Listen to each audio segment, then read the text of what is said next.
Le livre de Pierre Dardot et Christian Laval, L'ombre d'octobre. Voilà, je veux commencer par remercier absolument Hossein qui nous reçoit une fois de plus en ses murs. Remercier le lieu-dit et vous encourager vraiment à venir ici souvent et ce soir à célébrer le centenaire. Vraiment jour pour jour, à cette heure-ci, ils avaient envoyé l'ultimatum au Palais d'Hiver. Donc je vous invite à célébrer ce centenaire absolument magnifique en trinquant à la santé de qui? Ah, la santé de qui? Attention. Alors on va en parler ce soir et puis au bout de 1h30, 2 heures, on saura à la santé de qui il faut boire. À la santé. Donc voilà, j'aimerais qu'on parle de ce livre et qu'on écoute Pierre Dardot et Christian Laval nous expliquer un peu, peut-être pour commencer, comme la question est posée en 4e de couverture, à quoi bon parler de la révolution d'octobre, ou celle qu'on appelle la révolution d'octobre, et qui est déjà, peut-être on dira pour quelles raisons multiples et variées, c'est une appellation un peu étrange. Donc peut-être commencer par expliquer pourquoi on est là ce soir. Donc pourquoi Pierre Dardot et Christian Laval, avez-vous décidé d'écrire un livre sur ce que vous appelez l'ombre d'octobre? Et pourquoi l'appelez-vous l'ombre d'octobre? Est-ce que c'est un livre qui signe une impossibilité désormais de défendre les communs? Est-ce que c'est un livre qui signe voilà, est-ce un livre sombre? Et que se passe-t-il? Pourquoi avez-vous écrit ce livre? Alors j'invite peut-être Christian à en parler d'abord. Oui, merci Alexandre. Merci à vous tous d'être là pour cette présentation. Ça me rappelle des très bons souvenirs quand nous avions présenté ici et même fait la fête lorsque nous avions sorti ce gros livre qui s'appelle toujours Commun. Et merci à Hossein d'encore une fois nous accueillir si gentiment, si généreusement ici. Bravo Saïd, bravo. Bon, c'est toujours évidemment un grand plaisir de se retrouver ici. Alors, bon, pourquoi ce livre peut-être qu'on peut s'étonner de nous voir intervenir sur la Révolution russe. Nous ne sommes pas historiens. Nous avons tout un travail qui a été fait sur le néolibéralisme, tout un travail qui a été fait sur Marx, un travail sur Commun. Bon, pourquoi ce livre qui est plutôt un livre d'intervention, un petit peu dans la suite du livre que nous avions fait paraître et qui s'appelait le cauchemar qui n'en finit pas. C'est un livre d'intervention politique parce que je crois qu'une commémoration comme celle-ci, ce 7 novembre, justement, est un moment politique. Ça a des enjeux politiques encore forts. On l'a vu pour évidemment la Révolution française en 1989. On a vu comment cette commémoration avait été un moment de liquidation, non seulement de la Révolution française, mais de la Révolution tout court, en tout cas une tentative d'éliminer de l'horizon politique le concept de révolution et même l'action révolutionnaire, la passion révolutionnaire était considérée par un certain nombre d'historiens, je pense évidemment à Furet, comme quelque chose d'intrinsèquement néfaste. Mais je crois qu'aujourd'hui, pour des raisons tout à fait différentes, cette commémoration de la révolution russe, et plus exactement de l'insurrection d'octobre, ce 7 novembre, présente des enjeux politiques importants. Alors, lesquels? Je crois que pour nous, dans notre travail, il y a les forces hostiles sont dans la rue. Les tsars arrivent. Bon. Ils viennent interdire nos propos, nos libres propos. Bon, donc nous, notre intention dans notre travail, c'est, pour le dire un petit peu directement, de repenser les conditions, bon, si on veut utiliser un euphémisme, d'une transformation radicale de la société, mais disons plus directement de penser les conditions aujourd'hui d'une révolution. Tout notre travail sur le néolibéralisme consistait à établir un diagnostic de la situation dans laquelle nous étions. Un livre qu'on a considéré à l'époque justement comme un livre assez sombre. Et puis le travail a continué autour de Marx. Pour nous, la question de Marx, la question Marx, comme nous avons appelé notre groupe d'études, reste une question d'une très importante actualité, parce que si l'on veut renouveler la pensée critique, il s'agit de savoir ce que l'on peut encore faire de Marx et comment prendre aujourd'hui Marx, par quel bout le prendre. Bout parce que justement nous montrions que Marx, la pensée de Marx était une pensée en tension. Et puis nous avons continué par ce livre commun qui s'appelle Commun et dont le sous-titre est Essai sur la Révolution au XXIe siècle. Le sous-titre est sans doute aussi important que le titre. Il s'agit pour nous de remettre sur la table, remettre en débat la question de la Révolution. Et remettre en question la Révolution, c'est évidemment se demander ce qui a été pensé comme révolution au XXe siècle. Ce qui a été pensé comme révolution au XXe siècle, c'est évidemment le modèle, ce qui a été présenté comme un modèle, ce qui s'est imposé comme un modèle, à savoir la révolution interprétée par le bolchevisme. Interprétée, c'est-à-dire mise en œuvre, mise en acte et mise en récit par le bolchevisme. Alors donc notre travail ici consiste à faire de la révolution un objet de pensée, la révolution russe comme un objet de pensée, et essayer de réfléchir à la façon dont les bolcheviks, et en particulier Lénine, ont pensé ce qu'ils faisaient, ont pensé leurs pratiques, et en même temps de montrer le rapport entre les discours de l'époque et leurs actions. Alors, évidemment, dans la page de la 4e de couverture, nous reprenons une expression assez forte. Il paraît que certains l'ont trouvée trop violente. Nous avons parlé du mythe bolchevique. Le mythe bolchevique, pour en dire deux mots, c'est d'abord une expression d'un anarchiste, Alexander Berkman, qui a écrit un récit de témoignage qu'il a vécu. Et ce texte est pour nous extrêmement important, avec d'autres, parce que nous montre que la révolution russe, c'était bien autre chose que Octobre, d'abord. C'est un processus révolutionnaire.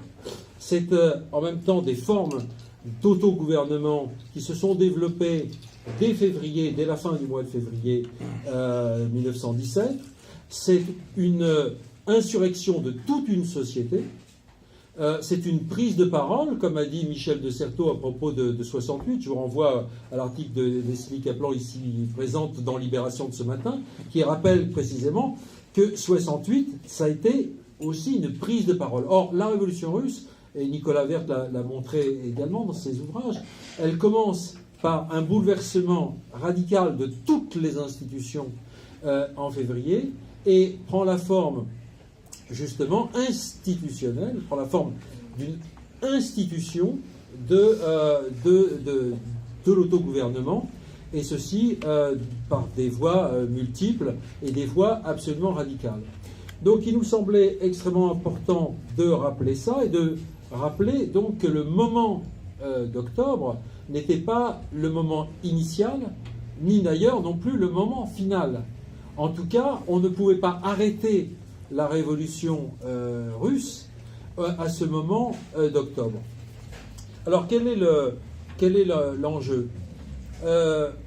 L'enjeu, c'est pour nous qui sommes, comme disait Stora, peut-être la dernière génération d'octobre, enfin on peut l'espérer que nous soyons la dernière génération d'octobre et qu'il n'y en avait plus. Je reprends la formule de Benjamin Stora.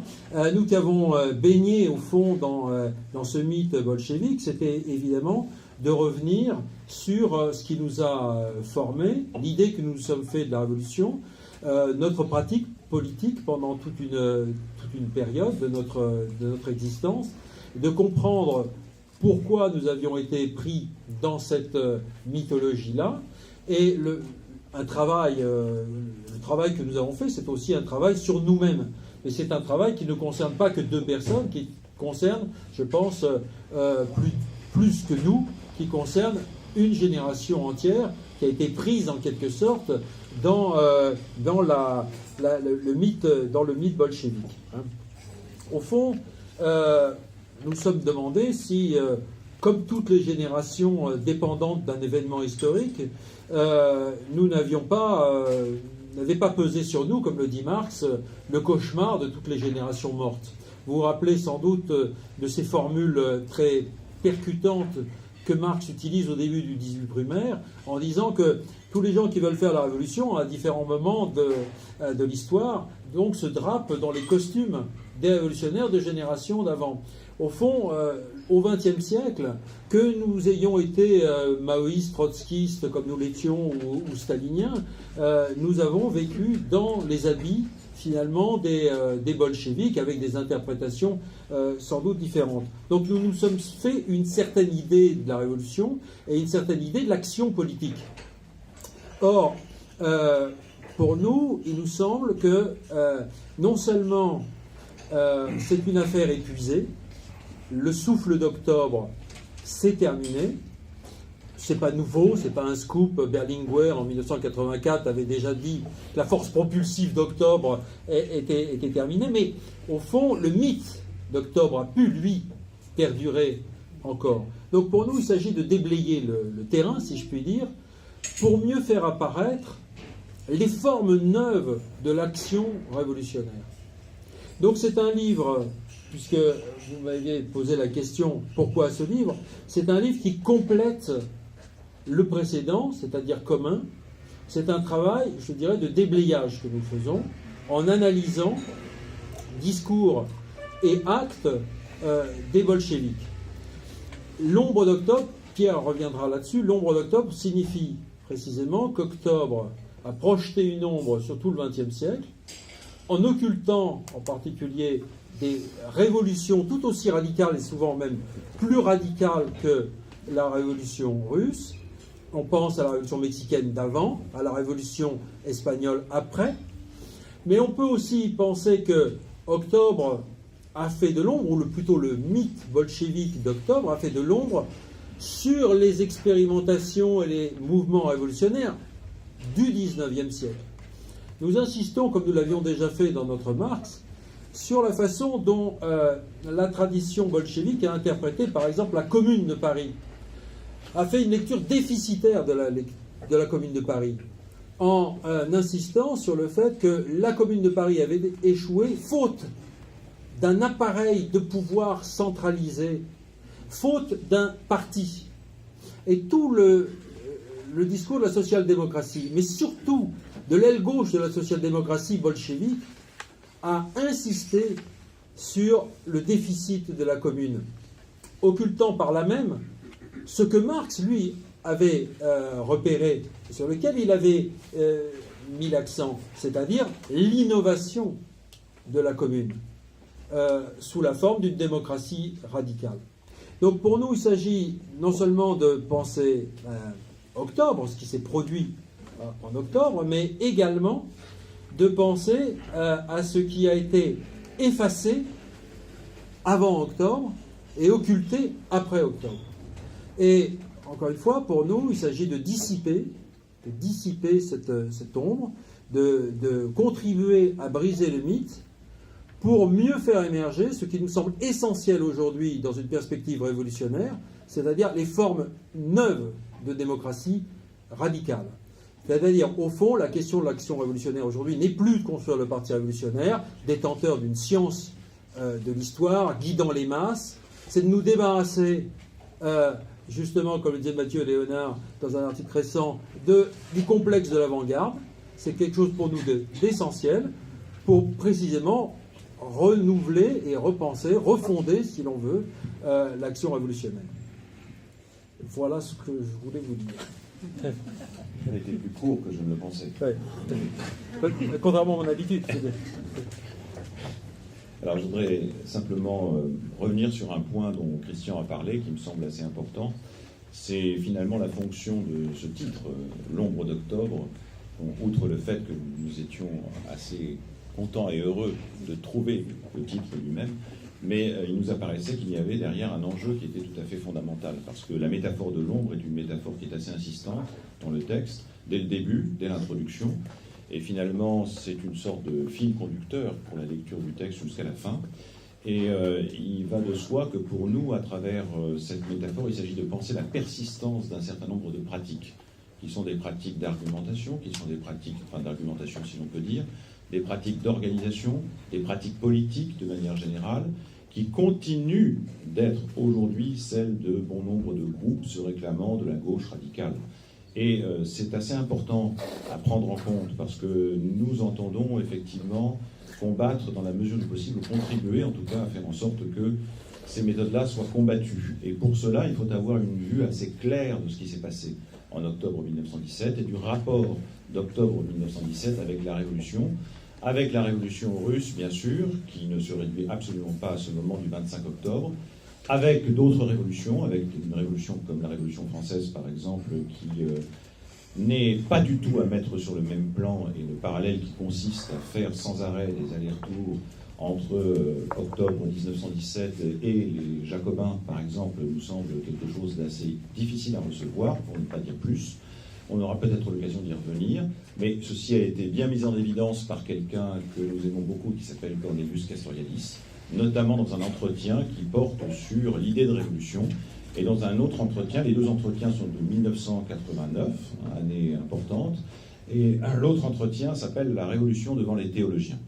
Et c'est une contribution qui est assez importante dans la mesure où précisément Castoriadis s'en prend à tous ceux qui, comme Solzhenitsyn, sont amenés à dire la terreur, tout cela c'est directement inscrit dans la révolution elle-même, parce que l'acte révolutionnaire comprend comme une fatalité ce qui s'est passé ensuite, qui n'est qu'une sorte de continuation directe, etc.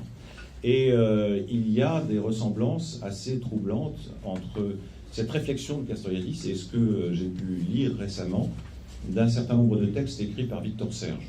Alors il y a en particulier, un texte de Victor Serge qui est assez peu connu, qui porte justement sur l'expérience de la révolution russe et le rôle des anarchistes. C'est 1920, c'est un moment où Victor Serge est encore, se fait, à mon avis, beaucoup d'illusions sur la révolution en cours. Et il appelle à une réforme de l'anarchisme en disant aux anarchistes qu'il ferait bien de s'accommoder du fait de la révolution. Il emploie cette expression-là, la révolution comme fait. C'est un fait et vous devez vous y habituer. Donc vous devez renoncer à ce qui était le cœur de votre doctrine. Il en parle d'autant mieux que c'est son propre passé, qu'il a été lui-même de formation anarchiste. Et quand on fait le rapprochement entre ce texte-là qui date de 1920 et le texte qui date de 1947, 30 ans, c'est le bilan, ça s'appelle 30 ans de révolution, c'est le bilan donc de la révolution d'octobre, 30 ans après. Là, on voit que le ton est très, très, très différent. Mais ce qui est très intéressant, c'est que justement, Victor Serge, en 1947, n'esquive pas les responsabilités. Et il se pose la question de savoir pourquoi, par exemple, les bolcheviks, en 1920-1921, n'ont pas pris le tournant qui aurait consisté à reconnaître la pluralité des partis, voire, le cas échéant, à former un gouvernement qui aurait comporté en son sein des socialistes révolutionnaires et des mencheviks. Et il répond à cette question en disant que justement il y avait, ce sont les termes qu'il emploie, un autoritarisme et un sectarisme qui faisaient partie de l'éducation bolchevique depuis de très nombreuses années et qui a constitué le terrain favorable de l'émergence du totalitarisme stalinien.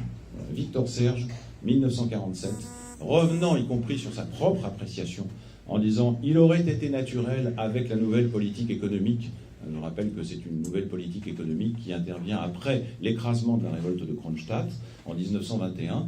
Lénine, donc, est amené à donner un peu d'air, si je puis dire, à l'économie qui avait été comprimée par le corset du communisme de guerre. Et il dit qu'il aurait été naturel, justement, de desserrer l'armature du gouvernement, mais ça n'a pas été le cas. Et au contraire, le comité central a choisi de consacrer de façon définitive et irréversible le monopole du parti unique. Et c'est un passage qui est très important, parce que Victor Serge ne se contente pas, il ne fait pas uniquement appel aux circonstances, ce que beaucoup font pour chercher des excuses aux bolcheviks, en disant « mais vous vous rendez compte, les circonstances circonstances terribles qui étaient celles de la guerre civile, avec Wrangel, avec Dénikine, avec d'autres, etc. Et Victor Serge n'a eu pas la difficulté, mais il dit il y avait quelque chose qui, déjà, dans le bolchevisme lui-même, a préparé le terrain à tout cela. Et c'est très important. Il y a beaucoup de gens qui disent mais vous êtes en train de jeter le bébé avec l'eau sale.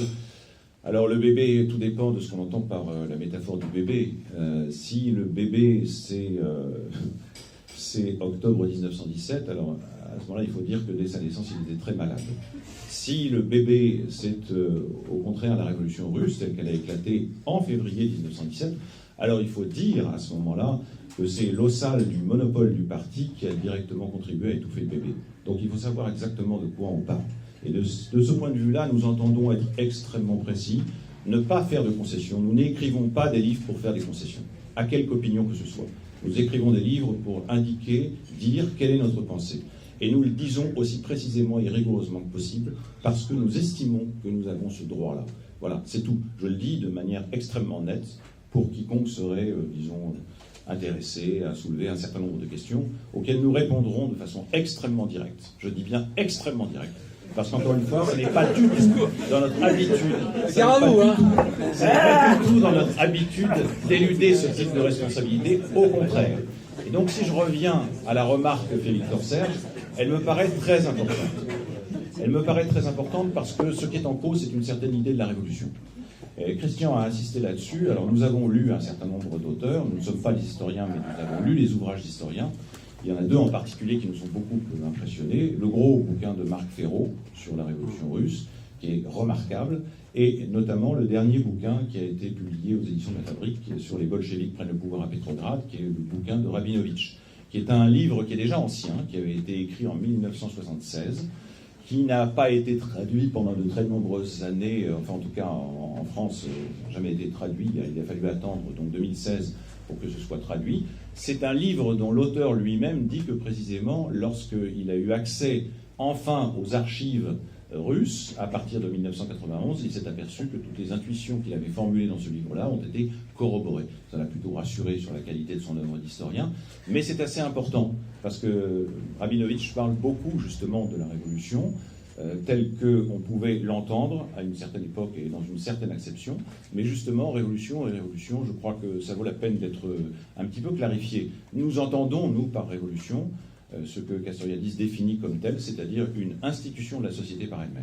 Ce qui implique donc la participation d'une grande partie consciente ou d'une majorité de la société. Et donc ça n'a rien à voir avec un coup de main, ça n'a rien à voir avec une opération pratiquée dans certaines conditions favorables bien évidemment et avec le soutien d'une bonne partie des masses par un parti d'avant-garde, avec la formation qu'il avait. Un parti d'avant-garde qui a déjà, dès sa naissance et sa constitution en 1902-1903, été compris comme un parti-État, et même comme un parti armé, avec une division du travail dont Castoriadis dit qu'elle n'est pas déjà sans faire penser à ce que publiera Taylor quelques années plus tard. Le livre de Taylor est de 1906, le livre Que faire est de 1902-1903. Et c'est déjà la théorisation du taylorisme à l'intérieur de l'organisation d'avant-garde. Et c'est quelque chose de très important à comprendre. Très très important, parce que sinon, il y a beaucoup de choses qui, du point de vue de la culture des dirigeants bolcheviques, sont absolument incompréhensibles. Je prends un exemple. Vous avez un homme comme Volodarsky, qui fait partie des dirigeants bolcheviques, qui sont très soucieux de maintenir le lien avec les institutions d'autogouvernement que sont les soviets. Et qui, justement, contrairement à certains bolcheviques, a tendance à considérer que les soviets ont une valeur en tant qu'institution révolutionnaire. Et qui, par conséquent, s'oppose à Lénine et à ceux qui soutiennent Lénine. Et le 5 octobre, vous avez un plénum du comité de Petrograd du parti bolchevique. Et c'est une réunion assez importante. Et dans cette réunion-là, c'est pour vous laisser imaginer ce que pouvait être cette culture commune à la plupart des dirigeants, ou si ce n'est à la totalité des dirigeants bolcheviques. Volodarsky s'oppose à toute précipitation. Vous avez une divergence à ce moment-là, depuis déjà plusieurs jours, concernant la question du rythme temporel. Est-ce qu'il faut précipiter? Est-ce qu'il faut faire en sorte que l'insurrection intervienne très vite? Est-ce qu'il faut au contraire s'accorder un délai supplémentaire, etc. Et ce qui est révélateur dans la réponse de Volodarsky, qui va être assassiné quelque temps plus tard, en 1918, c'est ce qu'il révèle de la culture commune des dirigeants bolcheviques. Et je ne résiste pas au plaisir de citer la déclaration de Volodarsky. Il s'agit donc pour lui de plaider en faveur d'une sorte de délai supplémentaire. Voilà ce qu'il dit. Nous devons comprendre qu'une fois le pouvoir conquis, nous serons obligés de baisser les salaires, de faire augmenter le chômage, d'instaurer la terreur. Nous n'avons pas le droit de rejeter ces méthodes, mais il est inutile de nous précipiter. C'est extraordinaire. C'est cité par Alexander Rabinovitch. C'est un témoignage qui est absolument accablant, terrifiant, dans la mesure où, encore une fois, c'est un des dirigeants bolcheviques qui est un des dirigeants les plus soucieux, en tout cas, de valoriser les soviets en tant qu'institution démocratique et révolutionnaire. Et c'est quand même assez terrible sur cette culture commune, cette culture partagée. Parce que là, vous avez quelque chose qui se joue, et il faut se demander ce qui a pu se passer. Il faut revenir sur l'événement même du 25 octobre 1917, qui, pour nous, en tout cas, n'est pas en lui-même une révolution, qui est une insurrection, et je dirais même, là aussi j'emprunterai à l'historien français Marc Ferraud dont on a parlé précédemment, mais je dirais que c'est une combinaison entre un coup d'État et une insurrection militaire. L'insurrection militaire, elle est organisée directement par des organismes comme justement l'organisation militaire du parti bolchevique, et puis d'autre part un comité très restreint qui s'appelle le comité des 5, qui est constitué exclusivement de dirigeants bolcheviques, qui a été constitué pour cela, et qui est totalement indépendant du comité militaire révolutionnaire. Le comité militaire révolutionnaire, c'est une organisation qui, elle, a été constituée dans le cadre du soviet de Petrograd. Et le comité militaire révolutionnaire, donc comité militaire révolutionnaire d'un côté, institution liée à l'institution du soviet de Petrograd, et puis d'autre côté, l'organisation militaire du parti bolchevique et le comité des 5. Ce sont les deux organismes, les types d'organismes qui interviennent dans cette combinaison-là. Pourquoi je parle de coup d'État? Alors bien sûr, il ne s'agit pas d'un coup d'État au sens où on a l'habitude d'en parler. Bon là, on vient de passer 3 semaines au Brésil avec des gens qui ne cessent pas, qui font planer d'ailleurs consciemment et délibérément la menace d'un coup d'État dans les prochains mois. Mais là, vous avez quelque chose qui est quand même assez remarquable. Vous avez le 25 octobre au matin, donc je dis bien le 25 octobre, il est 10h, très précisément, donc le 7 novembre, il est 10h. Voilà, le 7 novembre, il est 10h du matin. Et vous avez à ce moment-là, donc Lénine, qui est au palais de Smolny, écrit une proclamation. Il écrit une proclamation, le palais d'hiver n'est pas encore pris. Il n'y a pas d'ultimatum lancé au gouvernement provisoire. Le gouvernement provisoire est toujours debout. C'est 8 heures avant que l'ultimatum ne soit adressé au gouvernement provisoire. Et le congrès des soviets n'a pas débuté, puisque le congrès des soviets va débuter à 22h40, ce même 25 octobre. Lénine écrit une proclamation. Et dans cette proclamation, il dit « Le gouvernement provisoire est renversé, le pouvoir d'État est remis entre les mains du comité révolutionnaire, militaire révolutionnaire du soviet de Petrograd. » Arrêtons-nous un petit peu déjà sur la proclamation. Ça, c'est un coup d'État. C'est ce que Marc Ferraud appelle très justement un coup d'État. C'est le coup d'État de Lénine. Ce coup d'État, rien ne l'y autorisait. Absolument rien. Vous aviez des autorités, vous aviez des institutions démocratiques, vous avez l'autorité qui est celle du soviet de Petrograd, vous avez même l'autorité qui est celle du comité militaire révolutionnaire, mais il n'est pas consulté. Lénine est amené à rédiger la proclamation. Il la signe de son propre nom. Et ce qui est remarquable, c'est qu'il a hésité. Il y a une première version qui a été retrouvée, dont Marc Bloch parle de façon tout à fait explicite.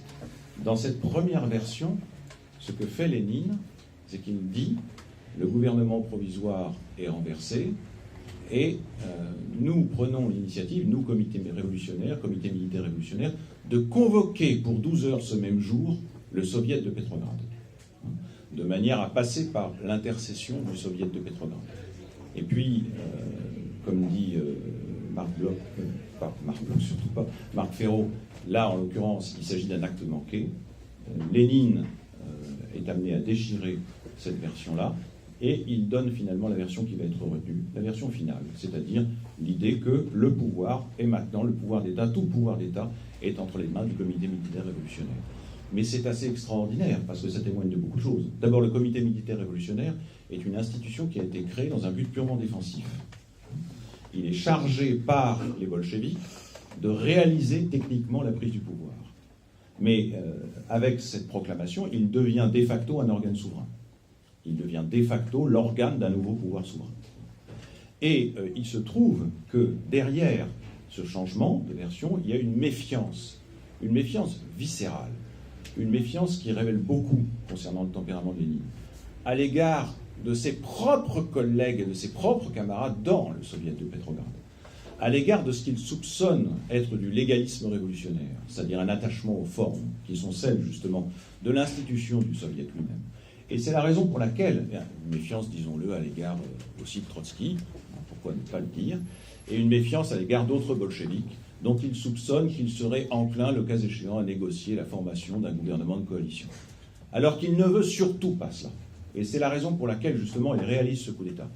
Et il le fait en ayant parfaitement conscience de placer ainsi le Congrès, qui n'a même pas commencé, devant le fait accompli de la prise du pouvoir. Et à cet égard, il nous semble qu'il y a un vice originel. On ne peut pas passer par-dessus cela. On ne peut pas contourner ce fait-là.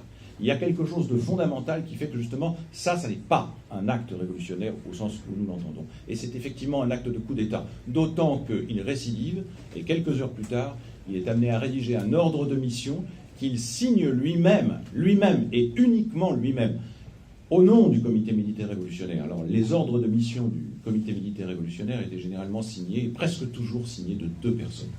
Et là, sans que personne ne l'ait nommé ou ne l'ait élu à la tête du comité militaire révolutionnaire, il signe justement un ordre de mission, comme ça, coup d'État miniature différent, il a parfaitement raison.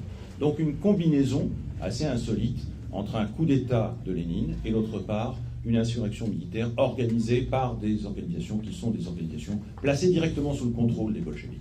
Ça doit nous faire réfléchir, encore une fois, sur le type de parti. Et mis bout à bout, avec la citation de Volodarsky, ça fait beaucoup. Ça fait beaucoup parce que ça témoigne justement d'une éducation qui ne date pas d'hier. Ce que je veux dire, c'est que vous avez des réflexes qui ont été acquis depuis des années et des années. Et ça nous fait remonter précisément à cette conception du parti. Alors on aura l'occasion d'y revenir dans la discussion, mais c'est difficile de ne pas dire un mot, parce qu'il y a un chapitre entier du livre qui est consacré à ce qu'on appelle le parti souverain. Voilà. Avant même qu'il soit question des rapports de l'État et des soviets, il est question du parti souverain.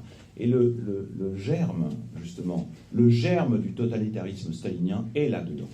Dans le fait que vous avez une organisation qui se prétend une organisation d'avant-garde, qui est amenée à prendre un certain nombre de décisions pour les masses au nom des masses, qui place le congrès des soviets qui s'ouvre donc à 22h40 le même jour devant le fait accompli en disant ça va les obliger à reconnaître un gouvernement qui soit un gouvernement purement bolchevique, et c'est effectivement ce que veut Lénine. Ce n'est pas ce que veulent tous les dirigeants bolcheviques, mais c'est exactement ce que veut Lénine.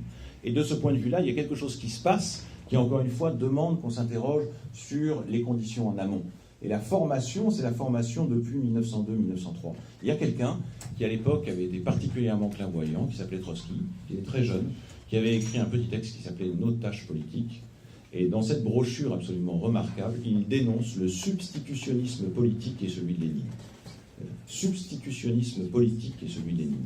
Il a tout à fait raison.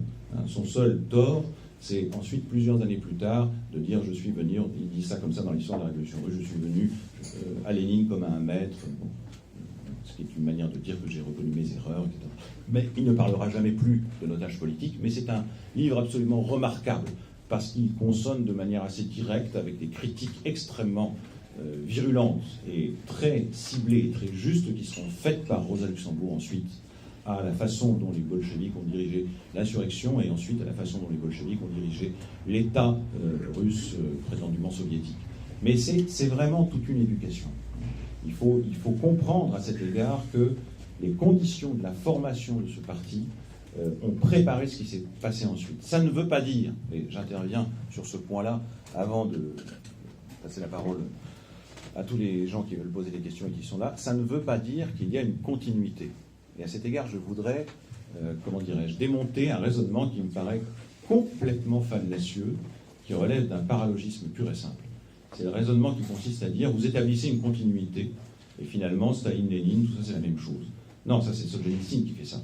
C'est quelqu'un qui s'appelait James Burnham, qui avait fait ça à une certaine époque, en effet, aux États-Unis, bon, en s'attirant un certain nombre de répliques de gens qui n'étaient pas nécessairement des fanatiques du bolchevisme. Mais ce qui me paraît très important, c'est que ça, c'est fallacieux.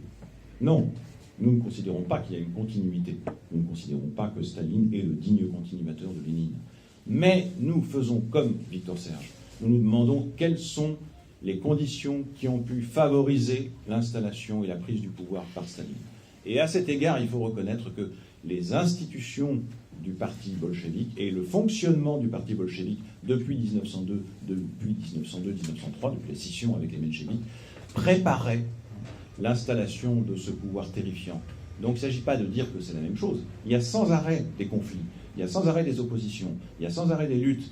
Il y en a en 1920-1921. Et je crois, bon, Castoriadis et Victor Serge ont raison, il se passe là quelque chose de fondamental. Après, il va être très difficile. Et même, on peut se demander si quelqu'un avait eu vraiment l'intention de le faire, si ça aurait été possible. Après 1920-21, après l'écrasement de la rébellion de Kronstadt, ça devient extrêmement difficile de remonter la pente. Mais, bon, de 1917 à 1920-21, les choses ne sont pas complètement jouées. Et à cet égard, donc, ce qui se passe, c'est plutôt un processus de liquidation de l'autonomie des organismes de type soviétique. Ça prend des formes très différentes. Ça prend la forme, comment dirais-je, d'élections truquées, de candidats qui sont systématiquement exclus, interdits ou intimidés. Mais ce qui est très remarquable, c'est que justement, c'est entre 1917 et 1920-21 que tout se joue. Voilà. Il y a quelque chose là d'essentiel. Après, il y aura aussi des luttes. Il y aura 1927, 1928. Il y aura bien sûr le début des années 30, il y aura 32, il y aura 34 après l'assassinat de Kirov, avec ce que David Rousset dans La Société éclatée avait très bien vu, c'est-à-dire une sorte d'enrôlement militaire de la force de travail sous la responsabilité directe du NKVD, c'est quand même une première dans l'histoire, qu'un organisme purement répressif se charge de l'enrôlement de la force de travail et finalement de la constitution d'une immense armée de surtravail. Bon, ça c'est quand même quelque chose d'assez extraordinaire, parce que ce sont des conditions historiques tout à fait exceptionnelles. Donc voilà ce qui s'est passé à ce moment-là. Donc je crois qu'il faut aller à la source. Il ne faut pas se contenter de dire il y a des circonstances terribles qui faisaient qu'ils n'avaient pas le choix. Non, il y a une métaphore qui, elle, mérite d'être véritablement considérée avec beaucoup d'attention, c'est celle du germe. Le germe, ça n'est pas la même chose que la continuité. Justement, souvent, un certain nombre de gens qui considèrent, comme Clémenceau pour la Révolution française, qu'il faut tout défendre en bloc, ont tendance à dire qu'il faut justement considérer qu'il n'y a pas de continuité et que dans cette mesure-là, il n'y a pas de destin ou il n'y a pas de fatalité. Mais ça n'est pas parce qu'il n'y a pas de destin ou il n'y a pas de fatalité qu'il n'y a pas de germe. La métaphore qui est utilisée par Victor Serge, c'est celle du germe. Victor Serge dit les germes de mort. Quand il parle de l'autoritarisme des bolcheviks, il dit des germes de mort en 1947. Il ne dit pas ça en 1920. Mais c'est ce qu'il dit en 1947. Et il a parfaitement raison.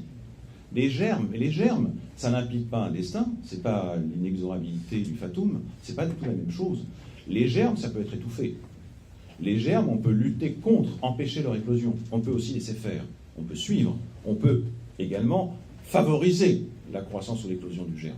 Et donc, il y a là quelque chose qui relevait, encore une fois, d'une certaine forme d'incertitude sur le plan des résultats, qui entre 1917 et 1920-21 se produit, mais qui doit être considéré avec beaucoup d'attention, parce que ce qui est en jeu, finalement, c'est une question qui est pour nous fondamentale. C'est le thème du prochain livre, qui portera sur la souveraineté.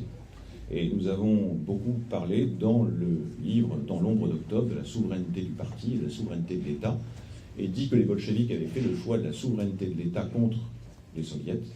Et ça nous renvoie, c'est pour vous dire que c'est un fil conducteur, parce que bien sûr ça sera explicité dans le prochain livre, mais regardez un peu, dans, par exemple, le livre sur Macron-Hollande, etc., sur le néolibéralisme, ce cauchemar qui n'en finit pas, nous opposons systématiquement la souveraineté populaire à la souveraineté de l'État-nation. Nous le faisons systématiquement. Or, précisément, ce que la situation de la Russie en 1917, 1920, 1921 nous oblige de considérer, c'est cet affrontement entre deux logiques. D'un côté, la souveraineté populaire telle qu'elle est incarnée par des institutions d'autogouvernement qui sont les soviets, et de l'autre côté, le choix qui est fait de la souveraineté d'État. Et la souveraineté d'État ne peut pas s'accommoder de la reconnaissance de la souveraineté des soviets. Il n'y a pas de coexistence, il n'y a pas de coexistence entre deux souverainetés de ce type-là qui peut durer très longtemps. Nécessairement, l'une ou l'autre doit l'emporter. Et là, en l'occurrence, les bolcheviks ont été les artisans de la victoire de la souveraineté d'État contre la souveraineté populaire, incarnée dans les institutions d'autogouvernement que sont les soviets. Et à cet égard, pour nous, c'est la principale leçon. C'est la raison pour laquelle, aujourd'hui, nous sommes extrêmement critiques à l'égard de toute forme de reprise par la gauche, radicale encore plus, du thème de la souveraineté de l'État. Ce n'est pas la souveraineté de l'État, c'est la souveraineté populaire qui est en question. Et pour ça, justement, il faut reconnaître la contradiction insurmontable entre les institutions d'autogouvernement que sont les soviets et, d'autre part, la souveraineté de l'État. Finalement, c'est Nicolas Werth qui dit ça, Lénine a restauré, il l'a dit d'ailleurs, ce que en russe on doit traduire par le principe de l'État.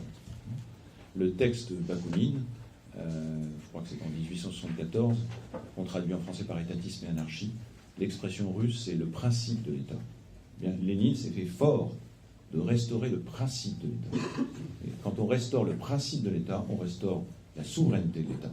Et quand on le fait directement sur le dos des institutions que sont les soviets, sur le dos de la souveraineté populaire. Il n'y a pas 36, comment dirais-je, il n'y a pas plusieurs alternatives, il n'y en a qu'une seule. Voilà. Soit on est du côté de la souveraineté du peuple, ou plutôt d'ailleurs de la souveraineté populaire, je pourrais éventuellement expliquer pourquoi je préfère cette formulation-là, soit on est du côté de la souveraineté de l'État. Mais les deux ne sont pas conciliables. Bravissimo.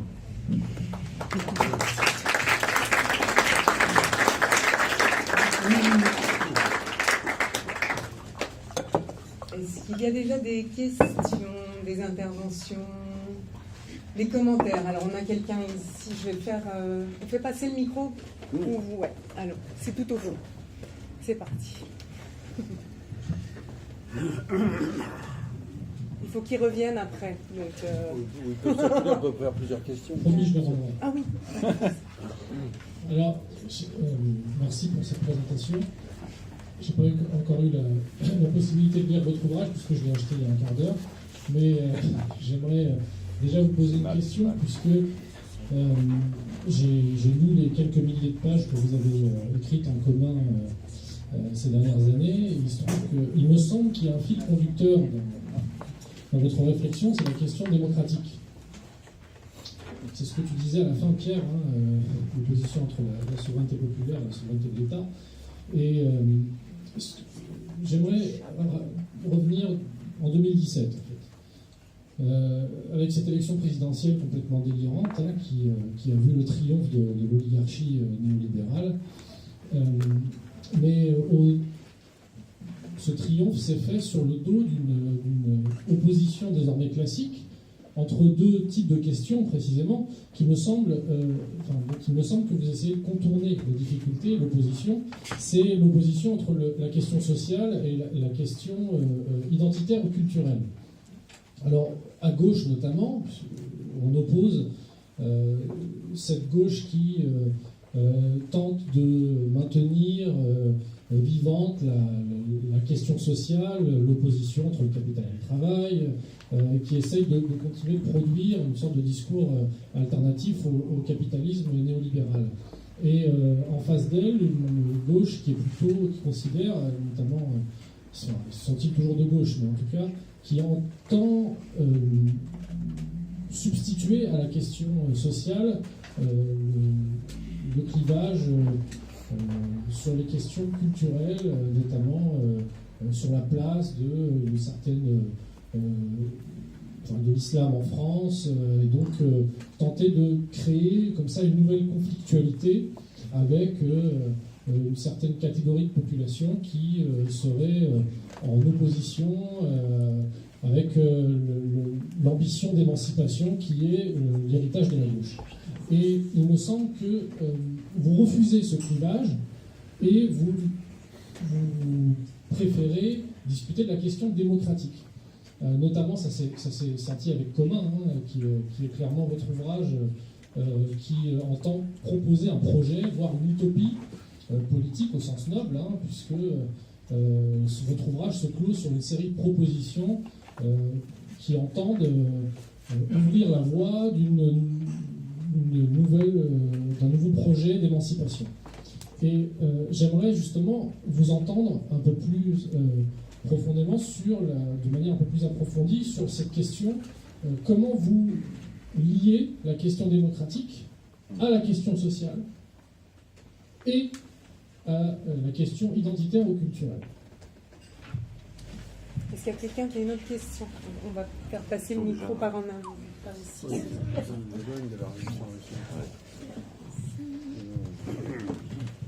par ici qu'il faudrait une Oui, micro. je vais Pardon. poser une question. Désolé.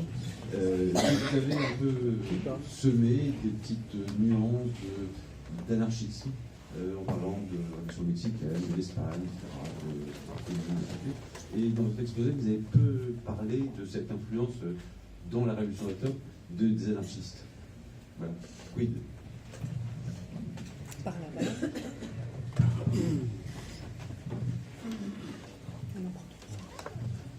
Oui, je vous remercie pour la qualité de votre intervention. Alors, ce qui m'a semblé intéressant, c'est que d'habitude, on identifie la fin de l'URSS comme une lumière à 1924, quand Staline identifie les intérêts du prolétariat mondial et ceux de la bureaucratie. Et vous dites, dès 1917, le verre est dans le fruit. Donc ça, je trouve intéressant. J'ai pas lu votre ouvrage, mais si j'ai cru comprendre que c'était ça l'axe. Dès le départ, l'étatisme est dans le fruit. Et je trouve ça assez intéressant. J'aurais aimé vous entendre sur les journées de juillet, parce que c'est pour moi un moment d'inconséquence totale des bolcheviks, où ils sont quand même à peu près tous mis en prison. Et j'aurais aimé vous entendre là-dessus, sur le fait que pour un groupe tel que vous l'écrivez, de gens qui s'assimilaient totalement à l'État et qui étaient militarisés, comment se fait-il qu'ils aient pu être aussi inconséquents et se retrouver tous ou quasi tous en prison? Et enfin, vu que votre livre parle d'hier, mais aussi d'aujourd'hui, dernière question, ou plutôt dernière remarque. Je remarque que vous valorisez les révolutions de 1910 et 1936 qui ont été des échecs, mais qu'en revanche, et dans ce livre, et dans votre présente tribune de Mediapart de mai dernier, vous dévalorisez, en tout cas vous peintez comme des écrans, et la formule est présentée, je crois, dans les deux textes, le bolchevisme et le populisme, comme des écrans à la révolution. Or, globalement, c'est ce qui nous permet de prendre le pouvoir, ou en tout cas d'acquérir des positions décisives. Et donc, et en plus, vous critiquez un peu le côté statocentré qu'on peut avoir en disant, voilà, la conquête de l'État et la vieille machine d'État, ce qui nous permet de prendre le pouvoir. Et donc, est-ce que vous n'êtes pas un peu en décalage avec une époque où l'idée n'est pas tant d'aller retrouver des sujets révolutionnaires à gauche à droite, mais qui dans un pays qui a 1000 ans de tradition centralisatrice et 150 ans de tradition parlementaire, avant vous conquérir la vieille machine d'État? Merci. Oui. Une question. En fait, c'est pas à 17 que vous avez situé le germe. J'ai l'impression que c'est la scission du PESDR. Carrément. Pourtant, celle-là, je n'avais pas entendu qu'elle soit remise en cause jusqu'à présent comme étant toxique en tant que telle. C'était au contraire une espèce de clarification des stratégies qui n'excluaient pas l'alliance, d'ailleurs, puisque finalement, l'alliance s'est faite avec les SR longtemps. Alors, c'est vrai que c'est fascinant de vous entendre décrire, on pense à la thermidor, la lettre, donc la journée du 25 octobre. Mais en réalité, je ne comprends pas bien votre idée mais il y a peut-être des textes là-dessus, sur la souveraineté d'État. On n'a jamais entendu parler de ça. Pour le souverain, c'est le peuple. D'ailleurs, Lénine disait tout le pouvoir aux soviets. Alors, l'État était censé être un instrument.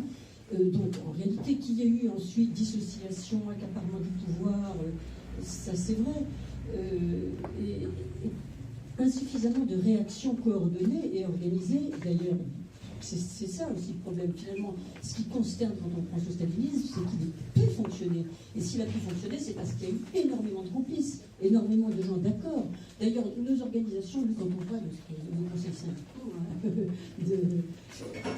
on les voit à l'œuvre, ces idées qui consistent à rechercher à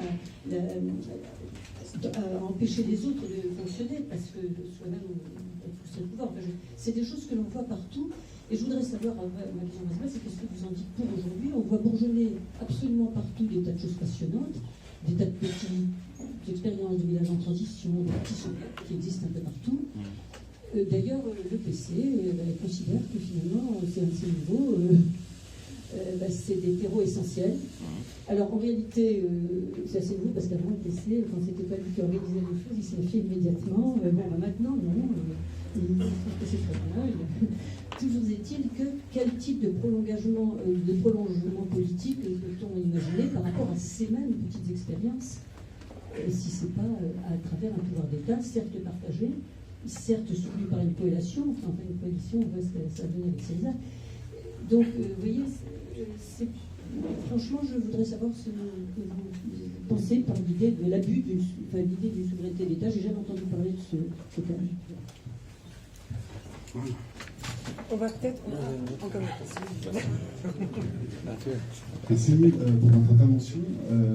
Récemment, j'ai vu un documentaire qui m'a plu sur Arte, Lénine, Gorky et la Révolution russe. Et il y a un truc, il y a un slogan, une formule qu'utilisait Lénine assez régulièrement, qui n'est pas avec nous et contre nous. Et tiré des évangiles, ce que j'ai appris à ce moment-là. Donc ce qui est un peu aussi conditionne finalement une vision politique, une tolérance à une opposition possible.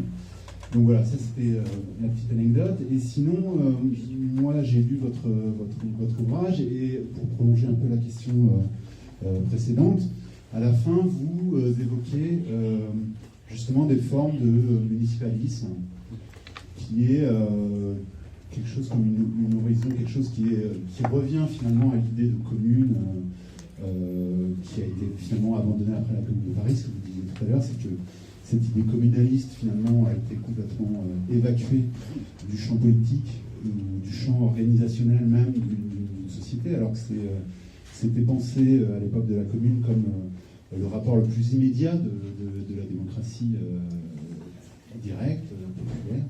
Donc voilà, je voudrais vous entendre aussi là-dessus, sur cet horizon qui évoque certaines expériences maintenant en Espagne récemment, en Amérique latine, et aussi par rapport à Murray Bookchin aussi, qui a inspiré aussi d'autres formes qui émergent vraisemblablement au Proche-Orient.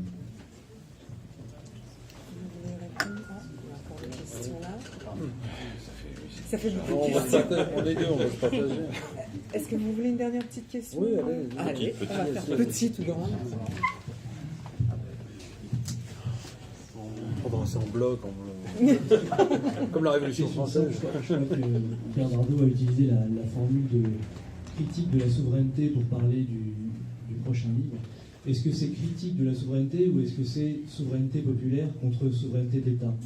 Autrement dit, est-ce que toute souveraineté n'est pas une souveraineté, c'est souverain, c'est souverain, est-ce que c'est pas une souveraineté sûre nécessairement, et donc est-ce que c'est une souveraineté contre une autre ou est-ce que c'est démocratie contre souveraineté? Voilà.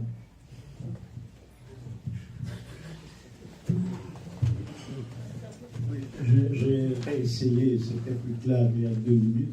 Maintenant, je ne sais pas si c'est aussi clair que ça. Mais je voudrais poser la question par rapport à la lettre des 10 heures du matin. Et avec la correction pour celle d'après. C'est-à-dire, si on pense en termes d'un acte qui fonde quelque chose, est-ce que le problème, c'est l'acte, c'est-à-dire qu'il suffit d'avoir été dans une réunion de copropriétaires pour savoir que c'est très compliqué de prendre une décision. Est-ce que c'est l'acte qui fonde quelque chose et qui après on ne le corrige pas en ouvrant un espace démocratique, ou est-ce qu'il faut penser que le germe, c'est déjà au moment de l'acte? Parce que ce qui me paraît très compliqué, c'est d'imaginer qu'au moment où Lénine dit, bon voilà, j'y vais moi, mais j'y vais moi avec la plupart des autres qui ne vont pas encore, et que c'est dans l'après-coup, c'est-à-dire, ma question c'est, où situer tout ce que vous dites comme étant les virus qui va infecter les tout? Parce que de dire que c'est au moment de l'acte, pour moi, de là où je parle, je pense, ça me paraît un peu compliqué, parce qu'il faut quand même, et c'est tous les rapports entre les sujets et les collectifs, quoi. Il y a toujours un moment qu'il y a quelqu'un qui prend sur soi le fait de poser l'acte. Alors qu'après, ça ne se corrige pas, c'est une chose. Mais de faire de l'acte même, ou du mode par lequel l'acte s'énonce, où est le germe, est-ce qu'on ne serait pas là dans un truc un peu essentialiste?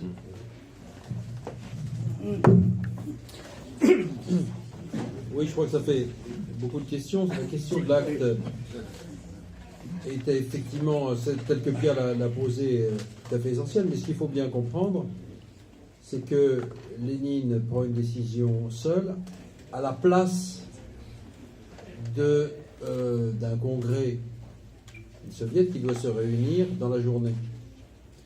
Et la question se pose de la manière suivante. D'un côté, vous avez un parti et un dirigeant qui proclame tout le pouvoir aux soviets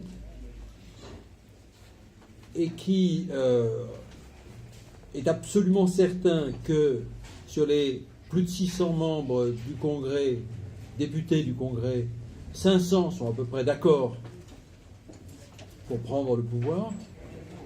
Donc la décision ne fait guère de doute.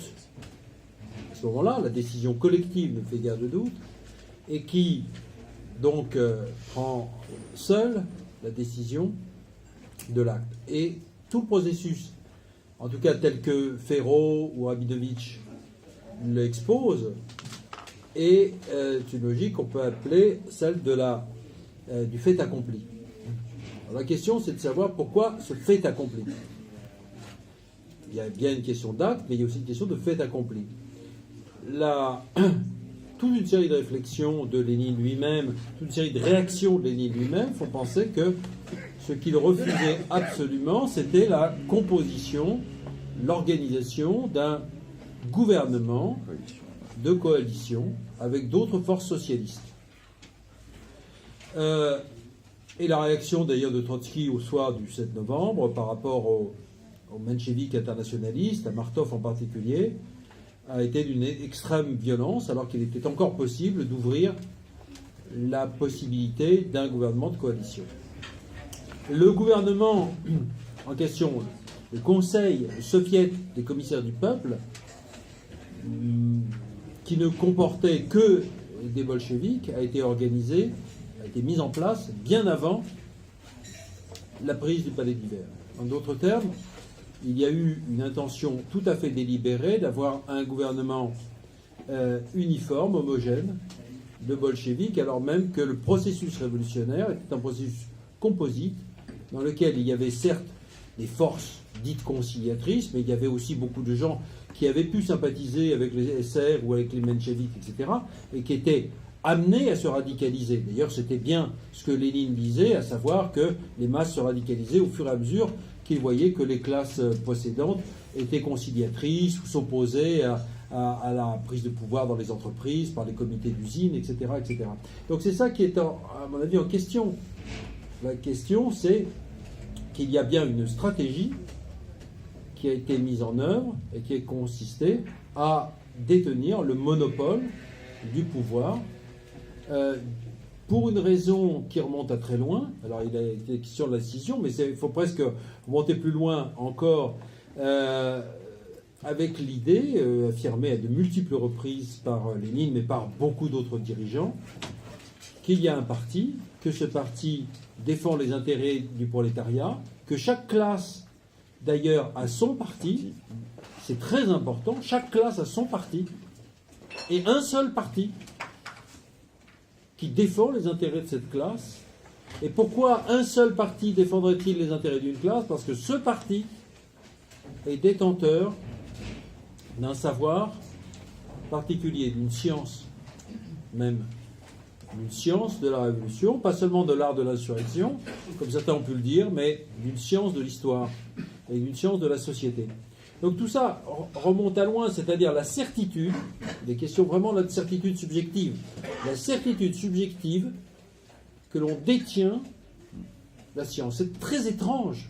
Pour nous, je pense qu'ici, il est difficile de partager cette idée que certains d'entre nous détiendraient la science de l'histoire du fait même de leur apprentissage d'un certain nombre de textes, etc. Je pense que c'est une idée qui nous est devenue étrangère.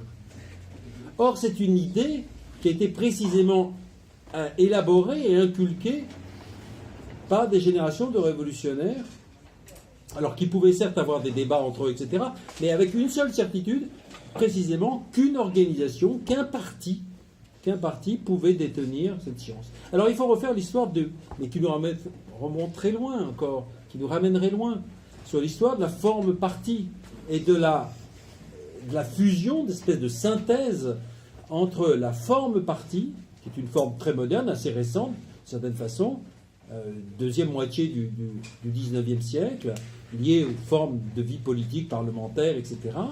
Et, d'autre part, l'idée qu'il y a une science de l'histoire, une science de la société, une science de la révolution. Et c'est cette synthèse-là, effectivement, qui fait qu'un certain nombre de gens, dont Lénine est en quelque sorte l'incarnation la plus exemplaire, de gens qui ont cette certitude-là et qui prennent le pouvoir, qui s'autorisent en fait, effectivement, à prendre le pouvoir au nom de cette science. Alors évidemment, on ne peut pas concilier cette certitude-là avec ce que l'on peut appeler la démocratie, qui suppose évidemment débat, opinion, conflit, partage, d'une certaine façon, absence de certitude dans ce qu'il faut faire, etc. Et c'est précisément quelqu'un comme Rosa Luxembourg qui, dans le texte de mars 1918 de la Révolution russe, le dira le plus clairement, c'est-à-dire que bien qu'elle ait partagé elle aussi, d'une certaine façon, la certitude que le marxisme était une lecture scientifique de l'histoire de la société, et dira néanmoins que le parti ne peut pas prétendre détenir toute la vérité dans un processus révolutionnaire, que le prolétariat doit faire d'ailleurs lui-même son apprentissage, c'est par le débat, par la discussion et par l'erreur. Et elle opposera donc assez clairement la pratique bolchevique du parti omniscient, omnipotent, à la démocratie. Pas seulement la démocratie prolétarienne des soviets, mais la démocratie tout court, parce qu'elle dit au fond, on ne peut pas se passer du débat public, etc. Donc il y a un point, à mon avis, essentiel. Alors les anarchistes, pour reprendre la deuxième, cette question-là, les anarchistes, évidemment, je veux dire, les anarchistes sont capables de faire leur propre critique eux-mêmes et d'une certaine façon, quelqu'un qui avait une culture libertaire comme Victor Serge a pu faire la critique de ces groupes anarchistes assez inconséquents à l'époque. Mais il y a quand même chez les anarchistes quelque chose, en tout cas, qui nous est apparu précieux, c'est justement la force de leur témoignage. C'est-à-dire que le point de vue anarchiste était un point de vue, c'était le point de vue de la démocratie ouvrière. C'était des gens qui, comme Volin, avaient été à l'origine du Soviet de 1905. Il ne faut pas oublier que ce Soviet de 1905 avait impliqué en tout cas une des grandes voix anarchistes russes.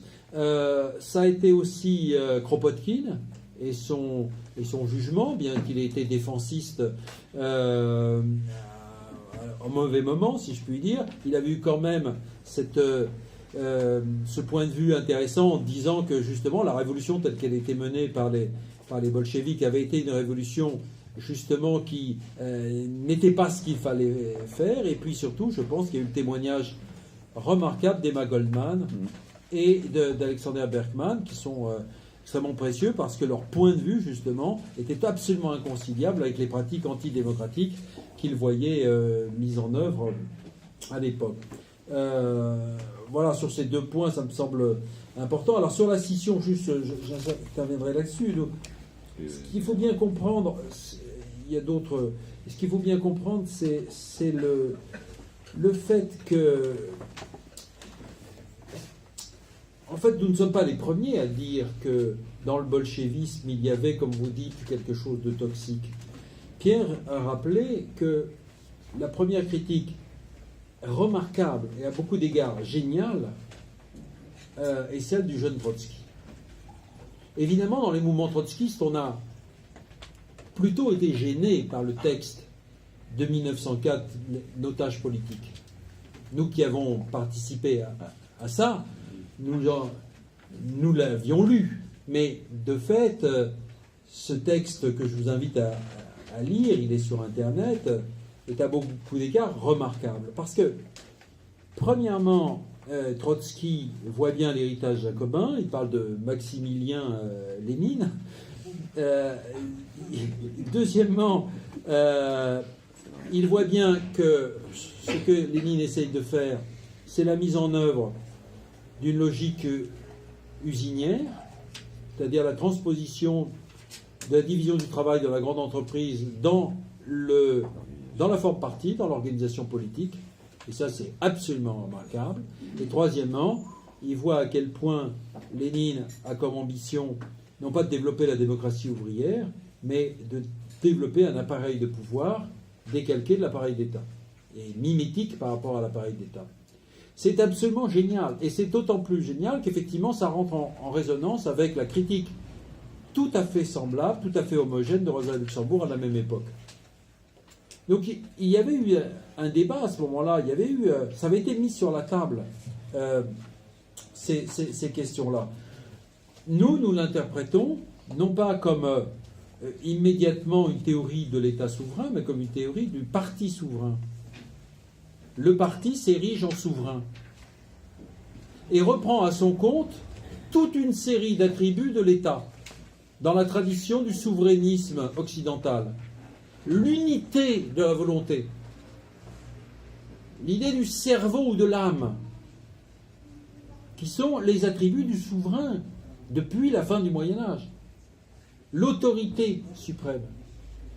Donc c'est finalement une espèce de déplacement ou de transposition de la souveraineté d'État sur la forme parti. Et évidemment, ça crée les conditions de la fusion à laquelle on assistera du parti et de l'État. Ou du fait que le parti va devenir l'organe d'État principal, central. Donc c'est ça que nous appelons le germe. Et encore une fois, je pense que c'est Trotsky le jeune Trotsky qui a fait le diagnostic le plus fin que l'on pouvait faire à l'époque de ce qui pouvait se développer, de ce qui risquait de se développer, et qui en effet s'est développé, et malheureusement auquel il a donné sa voix, qu'il a contribué, parce que dans terrorisme et communisme, il y a des passages terrifiants, terrifiants, expliquant la nécessité d'intensifier le pouvoir d'État, de maximiser le pouvoir d'État, qu'il compare finalement à la lumière qui s'intensifie avant de s'éteindre. En fait, il y a une espèce de dialogue, de pseudo-dialectique, de dialectique illusoire qui voudrait que le plus d'État, ce que nous appelons le plus d'État, engendre nécessairement le moins d'État. Et évidemment, tout ça devrait être relu comme nous l'avions fait dans notre livre sur Marx, avec la question de la dictature du prolétariat, sur laquelle nous revenons, etc. Mais en fait, il y a cette idée qu'il faut en passer par ce moment du plus d'État pour atteindre le moins d'État. Évidemment, c'est ce qui n'est pas arrivé, puisque ce n'est pas une intention. Il n'avait pas l'intention de créer une immense bureaucratie étatique, etc. Mais en tout cas, tout ce qu'on peut dire par principe de charité, selon le principe de charité, c'est qu'ils ont été totalement piégés par cette illusion que la puissance d'un État central, d'un État hyper centralisé, déboucherait sur la démocratie ouvrière. Oui, le texte auquel Christian vient de faire référence, c'est un texte qui se trouve donc dans Terrorisme et communisme, qui est le suivant. De même que la lampe, avant de s'éteindre, brille d'une flamme plus vive, l'État, avant de disparaître, prend la forme de la dictature du prolétariat, c'est-à-dire de l'État le plus impitoyable qui s'empare impérieusement de la vie des citoyens de tous côtés. Terrorisme et communisme, 1920. Alors ça, c'est une sorte d'hypertrophie dialectique du point de vue de la figure. plus il se renforce, plus il tend à disparaître. Mais Victor Serge faisait déjà remarquer en 1920, alors même qu'il était relativement proche des bolcheviks, qu'on a du mal à concevoir que l'État puisse disparaître de lui-même et qu'il n'entre pas dans ses attributions de se donner la mort, et que par conséquent, et lui-même d'ailleurs utilise des approximations, des formules du genre est aboli peu à peu, est aboli peu à peu. Alors bon, une abolition progressive, c'est déjà quelque chose d'assez compliqué à concevoir. C'est une formule qu'utilise Victor Serge. Il espérait ça, voilà, il disait ça. Mais, ajoutait-il, il ne faut pas oublier quand même que c'est le communisme comme association des producteurs qui doit finalement l'emporter, et pas le communisme d'État. Et il est un des rares à l'époque à dire communisme d'État, en 1920. Et il se fait mal voir, parce que les gens autour de lui disent c'est pas le communisme d'État, c'est le communisme tout court. Et il explique en effet que dans l'idée de beaucoup de bolcheviks de l'époque, de dirigeants, de responsables et de militants, le communisme de guerre, c'était le communisme tout court. Donc l'idée que ça devrait prendre fin, ce n'est pas du tout ce à quoi les esprits dans le parti bolchevique étaient préparés. Au contraire, ils avaient tendance à concevoir ça comme quelque chose de très très très durable. Donc on est très loin du dépérissement de l'État. Alors dans le même texte, Victor Serge dit que de toute façon l'État c'est une machine à tuer. Alors la confusion qu'ont fait les bolcheviks, et là il donne raison aux anarchistes, c'est de confondre la production, la fonction de la production, et la fonction qui est celle de l'État, qui est une fonction de répression. Il dit quand on fait en sorte que les deux fusionnent, à ce moment-là c'est la catastrophe. Parce que la production devient organisée d'une manière terroriste, à partir de la discipline qu'impose l'État de façon autoritaire. Voilà. Donc ça, ce sont des textes qui sont importants et auxquels il faut se reporter. Mais je voudrais revenir sur une question qui m'est apparue comme étant centrale à travers un certain nombre d'interventions, qui est la question de la souveraineté. Parce que finalement, il y avait deux types d'interventions. Il y avait une intervention qui consistait à dire, si je prends l'intervention de Pierre Sauvêtre, par exemple, il faut rompre avec la logique de la souveraineté tout court, et donc ne pas opposer la souveraineté populaire à la souveraineté de l'État. Et vous, ce que vous venez de dire, c'est qu'il faut opposer la souveraineté populaire à la souveraineté de l'État. Et puis, il y a un certain nombre de gens qui sont intervenus en disant mais la souveraineté de l'État, c'est quelque chose qui doit être respecté. En tout cas, il faut conquérir la vieille machine de l'État dans un pays comme la France. Je reprends les considérations qui ont été apportées, qui sont des considérations historiques, effectivement, que par exemple quelqu'un comme Proudhon, dès 1840, déplorait, en disant qu'il y a une telle centralisation administrative dans ce pays qu'il est difficile d'envisager l'autogouvernement communal. Précisément, il parlait déjà de ça. Mais ce que je voudrais dire, c'est que la notion de souveraineté est une notion qu'on ne peut pas manier, comment dirais-je, sans précaution. Souvent, on parle de la souveraineté. Alors, par exemple, la réaction qui a consisté à dire c'est la première fois qu'on entend parler de ça, parce qu'on parle généralement de la souveraineté du peuple, donc c'est valorisé. Le terme de souveraineté est systématiquement valorisé. Quand on parle de la souveraineté du peuple, même si on ne réfléchit pas à la notion de souveraineté, on sait que c'est pris dans un sens positif. Et en général, celui qui s'appuie sur la notion de souveraineté du peuple s'appuie dessus pour critiquer d'autres formes de souveraineté qui sont indues ou illégitimes. Mais toute la question est de savoir exactement comment la logique de la souveraineté s'est formée en Occident. C'est là l'objet du prochain bouquin. Et la notion de souveraineté, elle remonte à très loin. Elle remonte d'abord à l'imperium des Romains. L'imperium consulaire, c'était un pouvoir absolu de commander. Je dis bien un pouvoir absolu de commander, qui était l'héritage direct des monarques étrusques. Donc un pouvoir absolu, c'est ça la souveraineté. L'origine de la souveraineté, c'est ça. Si les Grecs, par exemple, n'arrivent pas à imaginer quelque chose comme la souveraineté, c'est parce qu'eux ne disposent pas d'une notion de toute puissance. La notion de toute puissance est une notion qui est ensuite très largement théologique, qui est ensuite, comment dirais-je, projetée sur le terrain politique, par toute la tradition d'une certaine métaphysique ou d'une certaine philosophie en Occident. Et ça donnera, à partir, effectivement, du Moyen-Âge, mais dès la période franque, dès la période de la décomposition de l'Empire romain, ça donnera lieu à un certain nombre de variations, toujours sur ce thème du pouvoir absolu. Et ce thème du pouvoir absolu va être réélaboré à partir du XVIIe siècle avec des théories qui sont des théories contractualistes pour l'essentiel, puisque c'est le juste naturalisme. C'est lui qui est amené à élaborer philosophiquement le concept de souveraineté tel qu'il va constituer l'assise à partir de laquelle nous raisonnons depuis déjà pas mal de temps. Quand on parle de souveraineté du peuple, on a tendance à oublier ça. Mais la souveraineté telle qu'elle est vue à l'époque, c'est pas du tout quelque chose qui rompt avec l'idée d'un pouvoir absolu, pas du tout. Le contrat est compris comme le mécanisme grâce auquel le pouvoir absolu se constitue. Donc chaque individu est naturellement souverain, donc il a une sorte comme ça de pouvoir absolu sur lui-même, Et il est amené à se démettre de ce pouvoir absolu qu'il a sur lui-même dans l'état de nature pour le remettre entre les mains du pouvoir étatique. Et c'est comme ça que le pouvoir étatique recueille justement et concentre en lui un pouvoir qui est également absolu. Donc il faut faire très attention à la notion de souveraineté. Parce que si la notion de souveraineté signifie ce qu'elle a signifié généalogiquement dans la tradition de l'Occident, un pouvoir absolu, alors effectivement je suis à ce moment-là tout à fait d'accord avec Pierre Sauvêtre, c'est pas de souveraineté du tout.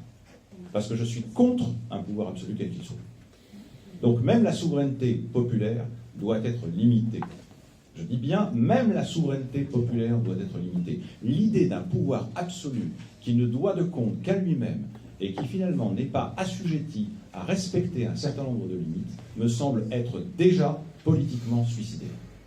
Je le dis de façon très très nette. Donc c'est une rupture, en effet, qu'il faut opérer avec une tradition qui n'est pas simplement française. Elle est occidentale, elle est européenne, et même il suffit d'aller au Brésil pour s'apercevoir que les colonisateurs portugais ont exporté ou importé, ça dépend de quel point de vue on se place, la notion de souveraineté telle qu'elle avait été élaborée par une certaine métaphysique et une certaine philosophie politique occidentale, avec toujours cette idée d'un pouvoir absolu, qui n'a de compte à rendre strictement à personne. Avec, finalement, c'est l'idée que le souverain est au-dessus des lois, il est justement libre, il est ex legibus solutus, comme on disait en latin, depuis le Code justinien, c'est-à-dire il est délié, affranchi de toute obéissance à des lois. Alors ça, si c'est ça la notion de souveraineté, alors je suis de ceux qui considèrent qu'il faut la rejeter avec la dernière énergie. Et je considère précisément que ce que les bolcheviks ont fait en octobre 17 a consisté pratiquement, je ne parle pas de collaboration parce qu'elle n'a pas été poussée très très loin, mais pratiquement ça a consisté à mettre en œuvre ce principe de la souveraineté d'État. C'est-à-dire à faire en sorte qu'un pouvoir absolu qui ne doit de compte qu'à lui-même soit mis en place sans aucun mécanisme de contrôle. La souveraineté est limitée parce que la souveraineté signifie que ceux qui gouvernent sont contrôlés. Ils sont contrôlés de manière permanente par ceux qui précisément leur ont confié cette fonction ou cette tâche. Ceux qui s'appelaient les magistrats dans la cité-État, par exemple, ou de l'Athènes classique. Et ceux-là doivent être contrôlés. Donc, si la souveraineté signifie le pouvoir absolu, à ce moment-là, si elle ne signifie pas ce contrôle des gouvernés sur les gouvernants, ce contrôle des gouvernés sur les gouvernants qui va jusqu'au pouvoir de démettre un gouvernant qui, justement, rompt l'engagement qu'il a pris et la parole qu'il a pris, si ça n'est pas ça, alors à ce moment-là, c'est très dangereux et ça doit être combattu. Voilà. Ça, c'est pour être tout à fait explicite. Maintenant, comment la question se pose concrètement par exemple, puisque la question a été posée par Mathieu Léonard, comment dans les expériences de municipalisme, la question de la souveraineté se pose. Si vous regardez par exemple du côté de Barcelone en commun, vous apercevez que ce ne sont pas du tout des gens qui raisonnent en termes de souveraineté de l'État-nation et qui ne pensent pas du tout la souveraineté municipale en termes de reproduction à une petite échelle de la souveraineté de l'État-nation. Ce sont des gens qui pensent les souverainetés au pluriel et pas la souveraineté, précisément parce qu'ils veulent rompre, ils veulent s'affranchir du modèle qui est celui de la souveraineté de l'État-nation au sens classique tel que ça a été construit en Occident pendant des siècles. Et donc ils pensent à des souverainetés. Mais quand ils parlent des souverainetés au pluriel, ça peut être la souveraineté alimentaire, la souveraineté énergétique, etc. C'est pas du tout la même chose. Ça ne signifie pas un pouvoir absolu. Ça veut dire la conquête d'une certaine indépendance et d'une certaine autonomie, ce qui est tout à fait différent. Mais ça n'implique pas du tout un pouvoir absolu. Donc il y a une différence au moins à faire, déjà, à l'intérieur même de la notion de souveraineté, entre ces deux acceptions qui, à mon avis, sont parfaitement incompatibles. Et puis, il y a autre chose, et à cet égard, Pierre Sauvêtre a raison, il faut questionner cette tradition qui est celle de la philosophie occidentale, cette notion de souveraineté, telle qu'elle a été réélaborée depuis le XVIIe siècle et le XVIIIe siècle. Et il faut se demander pourquoi un certain nombre de peuples qui n'ont pas, à cet égard, la même histoire que la nôtre, qui ont plutôt eu à subir notre histoire d'une certaine façon, ont pensé la souveraineté dans leur propre langage et à partir de leur propre tradition culturelle, puisque la question des identités culturelles a été posée, d'une façon complètement différente. Complètement différente. Par exemple, j'ai eu l'occasion, puisque j'étais invité par l'Escola, à faire justement une conférence sur la question des communs et de la souveraineté. Vous avez chez les Inuits du Québec, c'est la partie nord-est du Québec, vous avez un terme qui signifie la souveraineté, mais qui n'a pas du tout la même signification que le terme de souveraineté au sens occidental, disons, parce que la souveraineté d'abord est avant tout conçue comme responsabilité. Et vous vous rendez compte, la souveraineté comme responsabilité. Responsabilité pour un territoire qu'on habite et qui nous fait vivre. Ça, c'est la souveraineté que les Inuits sont amenés à opposer à la souveraineté comme pouvoir absolu. Alors, s'il faut choisir une notion de souveraineté, je choisirais bien davantage celle de responsabilité. Parce que la responsabilité, ça implique l'obligation. Quand la souveraineté est partagée, ça implique la co-obligation. Et ça nous renvoie très directement au principe du commun. C'est-à-dire à ce qui est pour moi vraiment aux antipodes de la logique de la souveraineté étatique telle qu'elle s'est construite en Occident. Et donc, à cet égard, sur le municipalisme, je crois que c'est assez important, la remarque qu'a faite Mathieu Léonard, parce que c'est en effet un échelon qui est, me semble-t-il, au cœur de beaucoup d'expérimentations qui sont tentées aujourd'hui, et qui sont des expérimentations alternatives qui sont très intéressantes, et qui ne sont pas obsédées par la conquête de la machine centrale, comme peuvent l'être un certain nombre de gens, en France ou ailleurs, d'ailleurs ce n'est pas du tout le monopole ou l'apanage de la France, mais ce sont des gens qui réfléchissent d'abord à l'autogouvernement, en effet, communal, ou à l'autogouvernement local, quitte à se poser ensuite, non même pas ensuite, pardon, j'ai tort, quitte à se poser en même temps la question de savoir quelle forme de coordination il peut y avoir entre cette expérience municipale et d'autres expériences municipales, non seulement dans le même État-nation, mais dans d'autres États-nations. Il y a quelque chose qui est assez important, qui est quelque chose qu'on appellera, on a risqué cette formule-là au colloque de Cerisy tout à fait à la fin, lorsque la question de l'internationalisme a été abordée, un transnationalisme des pratiques. Ça, c'est beaucoup plus intéressant pour moi que ce qui s'est appelé l'internationalisme prolétarien. Parce que l'internationalisme prolétarien, c'était extrêmement limité, souvent très limité, et souvent ça consistait à soutenir des luttes pour les droits nationaux qui se menaient à l'étranger. Et puis internation, bon, je sais bien que c'est une expression de Marcel Mauss, mais inter, ça signifie qu'il y a justement une extériorité, une relation entre les nations qui sont toutes constituées. Et il me semble qu'aujourd'hui, à travers des expérimentations comme celle dont je suis en train de parler, ce qu'il y a comme enjeu, c'est quelque chose de tout à fait différent. Barcelone en commun, ce sont des gens qui essaient, non pas de sauter par-dessus l'échelon de l'État-nation, mais de traverser, d'aller directement du local au global. C'est la raison pour laquelle, précisément, ils ont pris l'initiative de cette fameuse réunion où il y avait je ne sais combien de municipalités différentes qui étaient, comment dirais-je, réunies. Et je crois que c'est la voie qu'il faut emprunter pour construire un rapport de force durable. Alors, ça n'exclut pas que l'on se pose la question de savoir quoi faire de l'État-nation, mais ça implique une conscience extrêmement lucide que la transformation radicale de l'État ne pourra pas venir de l'État lui-même. Ça implique précisément que cette transformation, à supposer qu'elle puisse se produira à partir du moment où la logique des communs s'imposera à l'État lui-même. L'État est tout sauf un commun. Un commun, c'est quelque chose qui est de l'ordre du public non étatique.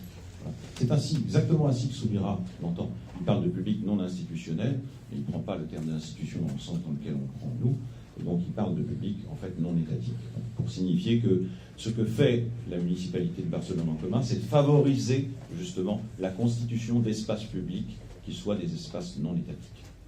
Alors, par exemple, ne serait-ce que de façon très, très simple, en faisant en sorte qu'un certain nombre de terrains qui sont complètement abandonnés et délaissés soient rachetés par les municipalités, et puis ensuite elles sont concédées avec des baux qui peuvent aller jusqu'à 90 ans à des communautés, entre guillemets, qui sont en fait des associations d'habitants, et de telle manière que ça soit ensuite l'affaire de ces associations que de reconfigurer toute la vie du quartier, par exemple, ou la vie de l'ensemble des habitants autour de ça. Et donc à ce moment-là, il y a cette réflexion que c'est d'autant plus important et durable que ça n'est pas à travers la mainmise de l'État que ces choses-là se mettent en place.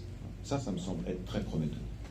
Et pour répondre à la question de la souveraineté, c'est une réponse qui, bon, elle n'est pas exhaustive, mais voilà, ce sont des pistes qu'il faut être amené à ouvrir, et je crois qu'on ne peut pas se contenter de répéter ça.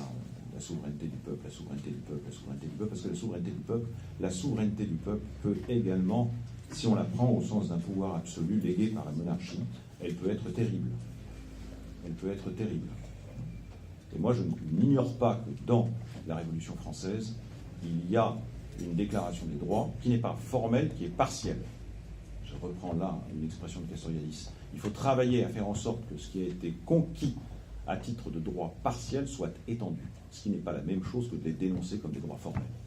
Et malheureusement, dans une certaine tradition issue du bolchevisme, la critique a été très facilement faite de dire ce sont des droits formels. Il y a beaucoup de gens qui disent, par exemple, mais tout ça, c'est la démocratie formelle, il faut voir le contenu social et politique. Ouais.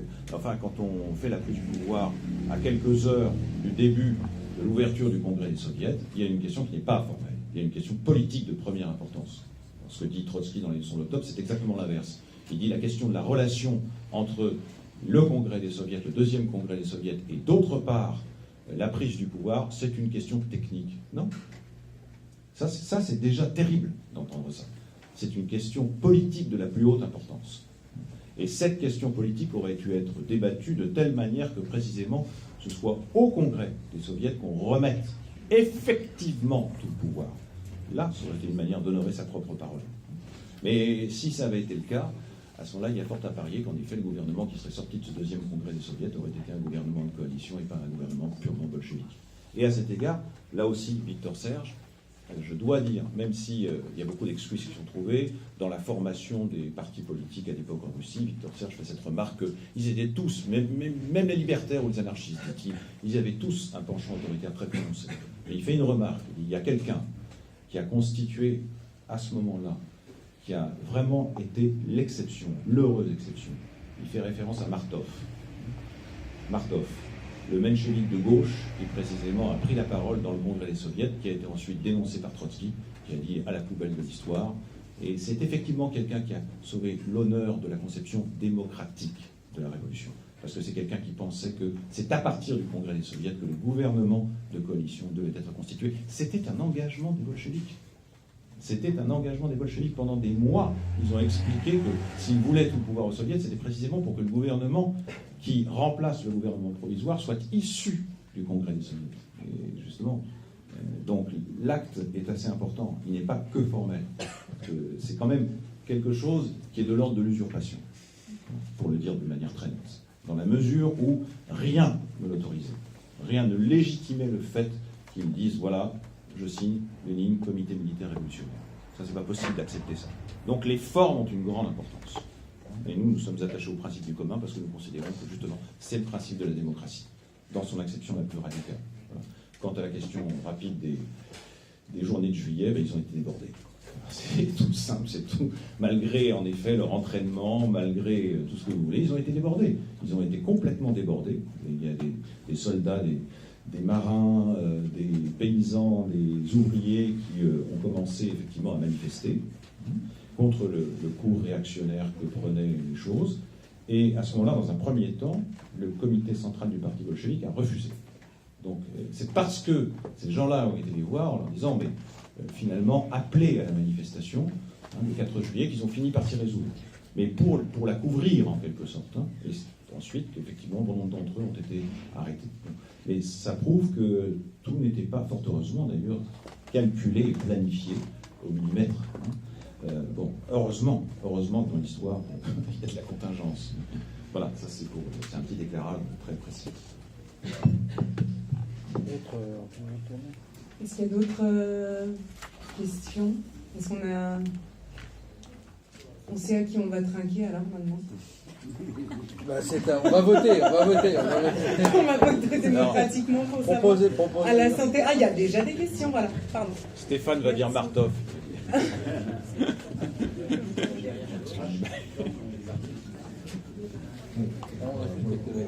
tout cas, merci pour les digressions, notamment sur la souveraineté. Je trouve ça très intéressant. C'est avec plaisir que du coup, je vous retrouverai sur votre prochain bouquin. Mais c'était pour évoquer plusieurs choses. À un moment, par exemple, vous parlez, c'est vrai, ça peut être assez agaçant, le fait de rejeter sur les circonstances immédiates, à savoir donc le contexte de la guerre civile, ou même après ce qu'on a appelé le traumatisme lié à la Première Guerre, et les violences qui étaient néantes, sur la brutalisation des rapports sociaux. Donc ça a fait quand même des choses pas mal d'historiens, au-delà des cercles d'ailleurs des bolcheviques pas trop. Moi, ce qui me paraît aussi intéressant, du coup, c'est de déplacer peut-être la focale sur l'histoire russe. C'est-à-dire qu'à un moment, par exemple, j'ai l'impression qu'il y a l'ombre de Lénine, mais il y a aussi l'ombre, d'ailleurs c'est celui sur les questions qui ont été posées, des anarchistes qui planent aussi. Mais à un moment, vous avez cité par exemple Bakounine, le catéchisme révolutionnaire de Bakounine, c'est terrifiant. C'est ce que dit Serge. C'est terrifiant ce truc. C'est-à-dire que c'est une série. Alors c'est Netchaïev, c'est Netchaïev.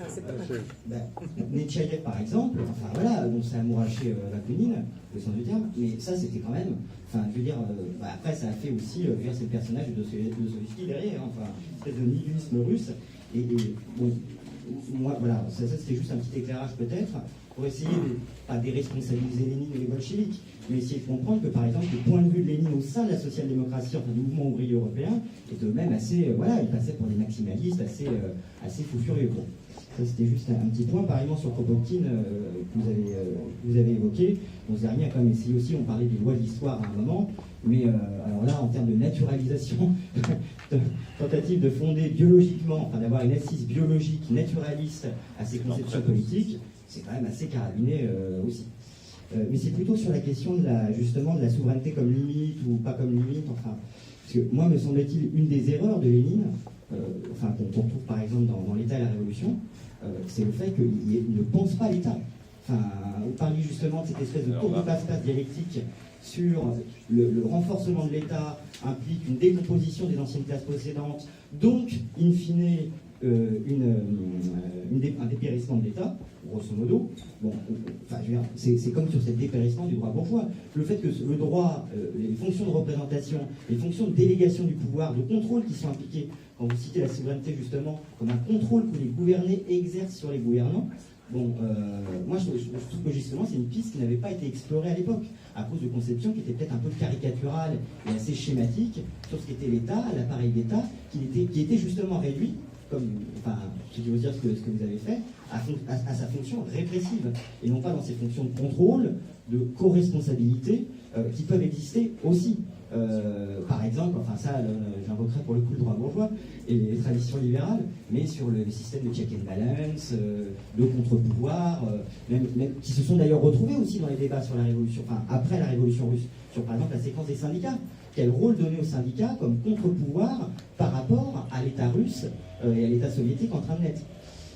Voilà, donc c'était pas pour déresponsabiliser Lénine, mais déjà c'était pour replacer dans un contexte russe qui je crois est très important, aussi bien sûr sur l'appareil d'État, enfin l'appareil d'État russe, ça il y a des propos terribles de Lénine là-dessus, on fait que repeindre en rouge le vieil appareil d'État tsariste, enfin c'est toute la dernière séquence du dernier Lénine qui voit avec horreur qu'effectivement en germe se trouve déjà une logique pour tout totalitaire, quoi. Et ça il en avait je crois bien conscience sur la fin. Donc voilà, c'était votre point de vue vous sur ce déterminant russe au sein du cours de la révolution soviétique, et sur cette question de la penser l'État comme justement un État qu'on puisse contrôler, et non pas comme simplement l'État, concrétion de la violence illimitée exercée sur les masses depuis un centre.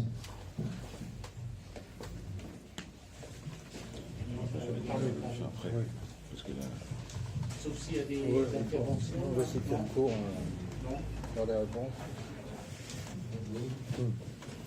Tiens, salut.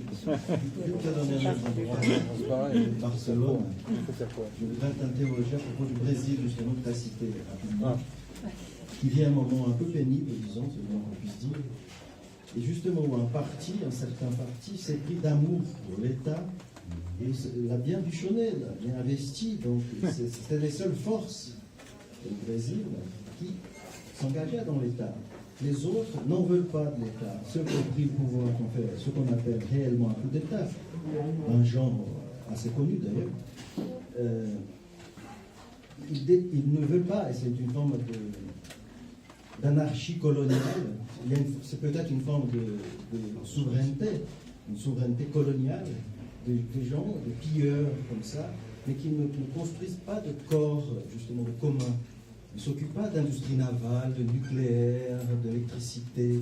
Non, il faut vendre parce que on ne s'en occupe pas, on ne sait pas faire ça. Les cadres, par exemple, au Brésil, de grandes entreprises, aviation, électricité, nucléaire, etc., sont tous quasiment, pour une grande majorité, du PD, du parti qui a gouverné pendant 13 ans. Donc comment déclencher des mécanismes de contrôle alors que certains ont une autre éthique par rapport à la figure même de l'État. Certains veulent plutôt une forme de destruction qui n'est pas celle que nous avons rêvée un jour. Voilà, c'est autre chose. Donc peut-être qu'il faut opposer des points de vue, des forces, et tu as dit à un moment donné des coalitions peut-être, pour empêcher aussi que l'État soit détruit par des gens qui vont mal le faire. Merci. Mal le faire, parce qu'on peut mal le détruire. Alors, est-ce qu'il y a d'autres interventions Les Brésiliens. Dans l'autre salle, personne? Bon, bah, vous réagissez, et puis tu vas conclure, quoi. Oui, on va conclure. Alors, oui, je pense que votre intervention sur les circonstances explicatives ou justificatrices, vos réflexions sont très justes. Il y a eu, dans la construction de cette mythe bolchevique, cette ombre d'octobre, toute une série de discours bien connus qui expliquent que la déformation, la dégénérescence du régime est due à l'encerclement impérialiste, au sous-développement, à l'arriération des forces productives, etc. Et il y a évidemment aussi l'idée que la Russie était profondément marquée par l'autocratie ou par le césaro-byzantisme d'origine très ancienne. Donc il y a toute une série, si vous voulez, d'explications qui ont servi, alors qui ne sont pas certainement fausses, mais qui ont servi justement à masquer, je dirais, un projet politique extrêmement problématique que nous mettons en évidence. L'État et la Révolution est un texte qui a été utilisé de façon récurrente pour expliquer que Lénine, lorsqu'il écrit cet ouvrage, dans le droit fil des thèses d'Avril, lorsqu'il l'écrit pendant l'été 1917, non seulement fait la synthèse des positions marxistes sur l'État, ce qui est en gros le sous-titre du livre, mais donne une version libertaire ou quasi-libertaire de l'État. On entend ça très très souvent, et on rapproche cet écrit du commentaire de Marx de la Commune de Paris, la guerre civile en France, et on dit, voilà, la position marxiste authentique et orthodoxe, c'est celle du dépérissement de l'État. Et donc, Lénine avait une pensée juste, et au fond, les circonstances l'ont empêché de réaliser son projet. Donc, d'une certaine façon, entre l'explication par les circonstances, les contraintes extérieures, et le projet libertaire ou quasi-libertaire de Lénine, ces deux explications s'harmonisent en disant qu'il n'a pas pu réaliser ce qu'il voulait faire. Mais vous avez raison de mettre l'accent sur le contenu du texte « L'État et la Révolution ». Vous avez tout à fait raison d'y voir, comme d'ailleurs Daniel Ben Saïd l'avait vu dans un des textes, mais sans y insister trop, d'y voir une logique gestionnaire. Nous avons travaillé longuement, Pierre et moi, sur les sédiments, si l'on peut dire, de la pensée socialiste et la pensée de Marx également. Et les sédiments, parmi ces sédiments, il y a un sédiment extrêmement important qui est Saint-Simon, qui est la pensée saint-simonienne. Et ce qui est tout à fait frappant, je vous invite à relire ce texte de l'État et la Révolution, c'est d'y voir en effet quelque chose de tout à fait étonnant, à savoir que ce qui est proposé, c'est une administration des choses, c'est une administration technique des choses. Ce n'est pas du tout un autogouvernement politique. Il n'est plus question du tout de politique dans ce texte. Il est question d'une administration technique. Et d'une certaine façon, les organes soviétiques sont ramenés ou rapportés ou réduits à des fonctions techniques. Et s'ajoute à cela quelque chose de tout à fait étonnant, c'est la valorisation des grandes organisations de l'époque qui constituent comme des modèles, qui sont les chemins de fer dans les grands pays développés, la poste prussienne, etc. C'est-à-dire qu'au fond, ce qu'a en tête Lénine, et ce qui est confirmé par d'autres textes qui viendront après en 1918, ce qu'a en tête Lénine, c'est un appareil technique centralisé de gestion de l'économie qui pourrait être, ou qui devrait être contrôlé sans doute de l'extérieur par des organes politiques, dont le parti. Mais il ne s'agit aucunement, je dirais, d'une distribution du pouvoir d'État, d'une répartition du pouvoir d'État dans des organes d'autogouvernement, avec des gens, des membres des classes populaires qui gouverneraient effectivement. Ils exerceraient simplement des fonctions techniques. Alors ça, c'est quand même extrêmement étonnant de voir que Lénine, au fond, dissociait dans sa pensée la dimension technique ou administrative d'un côté et la dimension politique qui était réservée au parti. En fait, quand on parle dans ce bouquin du parti souverain, on veut dire aussi que dans toute la pensée de Lénine, la politique reste le monopole du parti.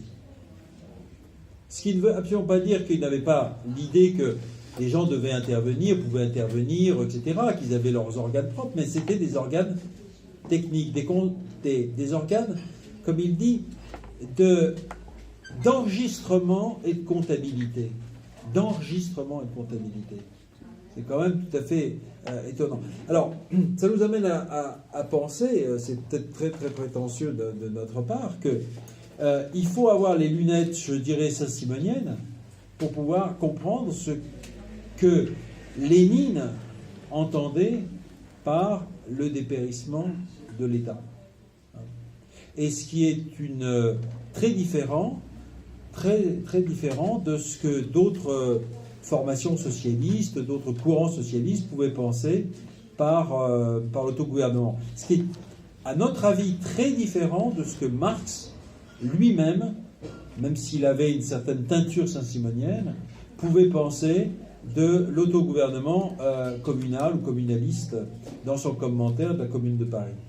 Et je crois que c'est un point essentiel qui n'a pas été assez vu. Alors, quant aux anarchistes, vous avez absolument raison. Avant les anarchistes, tu peux nous prêter les lunettes?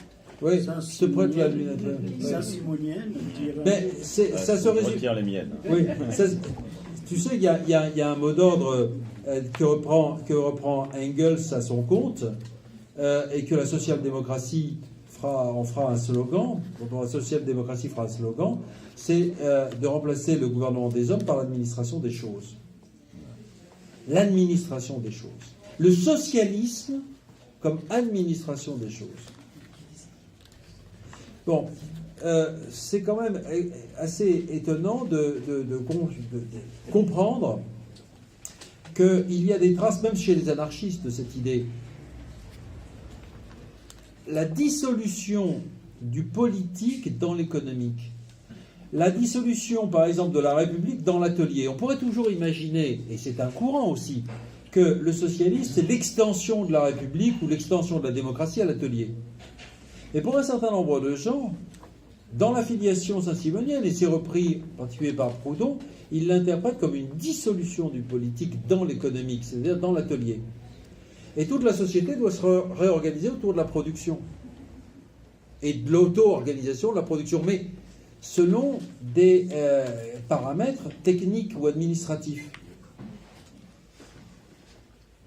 Mais comme si on pouvait annuler le politique par l'administratif, et évidemment on peut voir un rapport entre cette doctrine, ce fond doctrinal-là, et l'expansion de la bureaucratie et sa justification.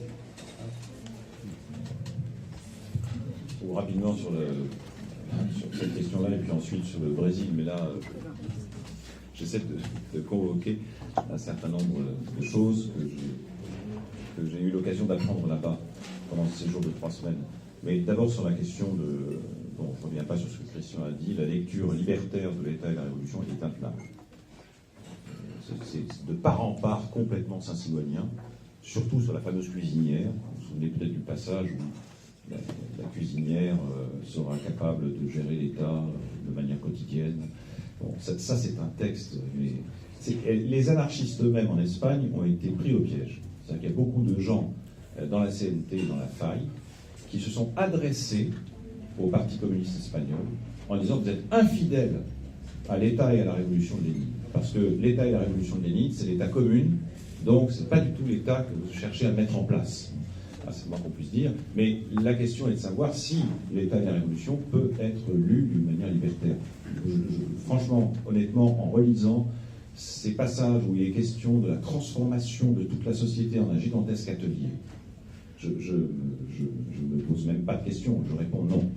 Le texte de l'État et de la Révolution n'est pas du tout un texte d'inspiration libertaire. Pas du tout.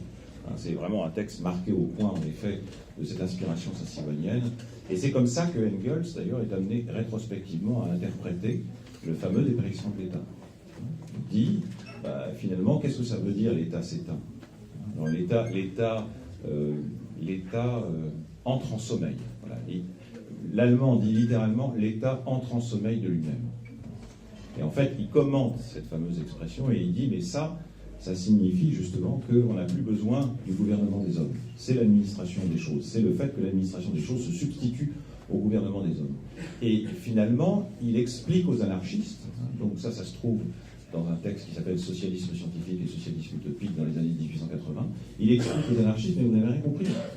Parce que l'abolition de l'État dont vous faites grand cas aujourd'hui, alors ça fait référence aux polémiques furieuses à l'intérieur de la Première Internationale entre les bas communistes et les marxistes, mais tout ça dont vous nous parlez, l'abolition de l'État, ça a été déjà anticipé par Saint-Simon. C'est tel quel dans le texte de Engels. L'abolition de l'État a été anticipée par Saint-Simon dès 1816. C'est ahurissant quand on lit, quand on sait ce que c'est que le texte de Saint-Simon, quand on sait ce que c'est que le saint-simonisme, dire ça comme ça veut dire que vraiment, en effet, Engels a une conception qui est totalement gestionnaire et administrative. Ben Saïd dit, c'est un des passages les plus lucides d'un texte qu'il a écrit, qui a été republié récemment, il dit que c'est vraiment une technologie de gestion du social. C'est tout à fait juste. Tout à fait juste. Mais ce qu'il faut voir, c'est que la dépolitisation de la sphère de la production et de l'économie est le corrélat du monopole de la politique par le parti. C'est ça l'essentiel. Et à partir du moment où on remet ça en cause, ça veut dire qu'il faut repolitiser l'économie. Ça veut dire qu'il faut remettre de la politique dans l'économie elle-même. Et que par conséquent, la sphère de la production n'est pas une sphère qui doit être maintenue à l'écart des politiques. Et c'est la raison pour laquelle on insiste dans le commun sur le fait que les principes politiques du commun est un principe transversal qui doit valoir dans toutes les sphères de la société. Et pas uniquement dans la sphère politique stricto sensu. Donc c'est pour ça que les communs socio-économiques doivent être gouvernés de l'intérieur en fonction du principe du commun. Donc c'est une remise en cause explicite de ce partage-là sur lequel un certain socialisme et un certain mouvement ouvrier a vécu pendant des décennies. Et ça nous semble aujourd'hui terrible. Et puis petite remarque, donc le Netchaïev, en effet, c'est le catéchisme révolutionnaire. Bon, c'est un chapitre des démons ou des possédés de Dostoïevski qui est assez remarquable, qui s'appelle Les Nôtres. Et vous avez une réunion en fumée, tout ça, et tout d'un coup, quelqu'un s'improvise président de séance. Et tout le monde est tellement fatigué qu'on ne fait même pas attention. Et je dois dire, en renvoyant ma propre expérience de jeune militant trotskiste dans les années 70, que j'ai pu vivre ça de l'intérieur. Je sais très bien comment ça se passe. Donc, les techniques de manipulation à cet égard sont tout sauf neuves. Voilà. Donc, et puis, dernière chose, sur le Brésil.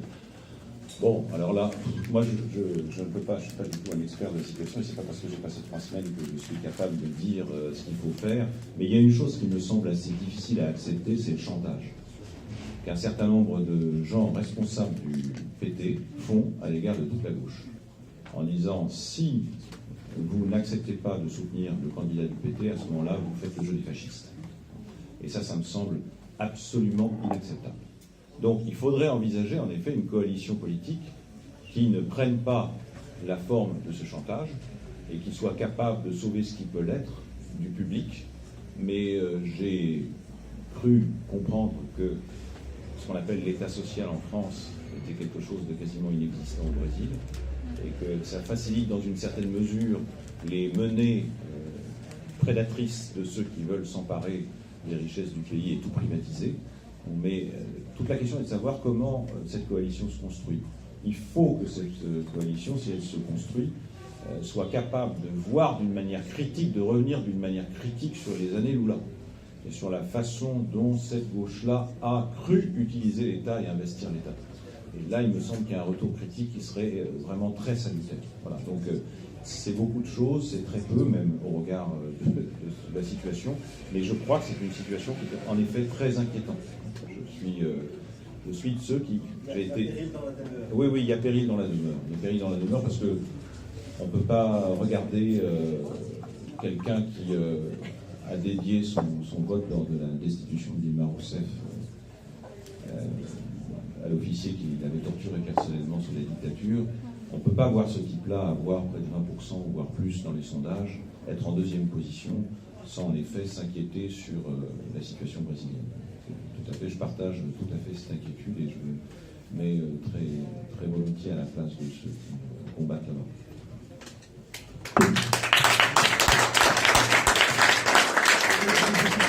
Bravo. Merci, bravo. Merci. On vous invite à rester à en parler encore ici. Le livre est ici, le bar est là-bas. Il y a tout ce qu'il faut. Voilà. Merci beaucoup.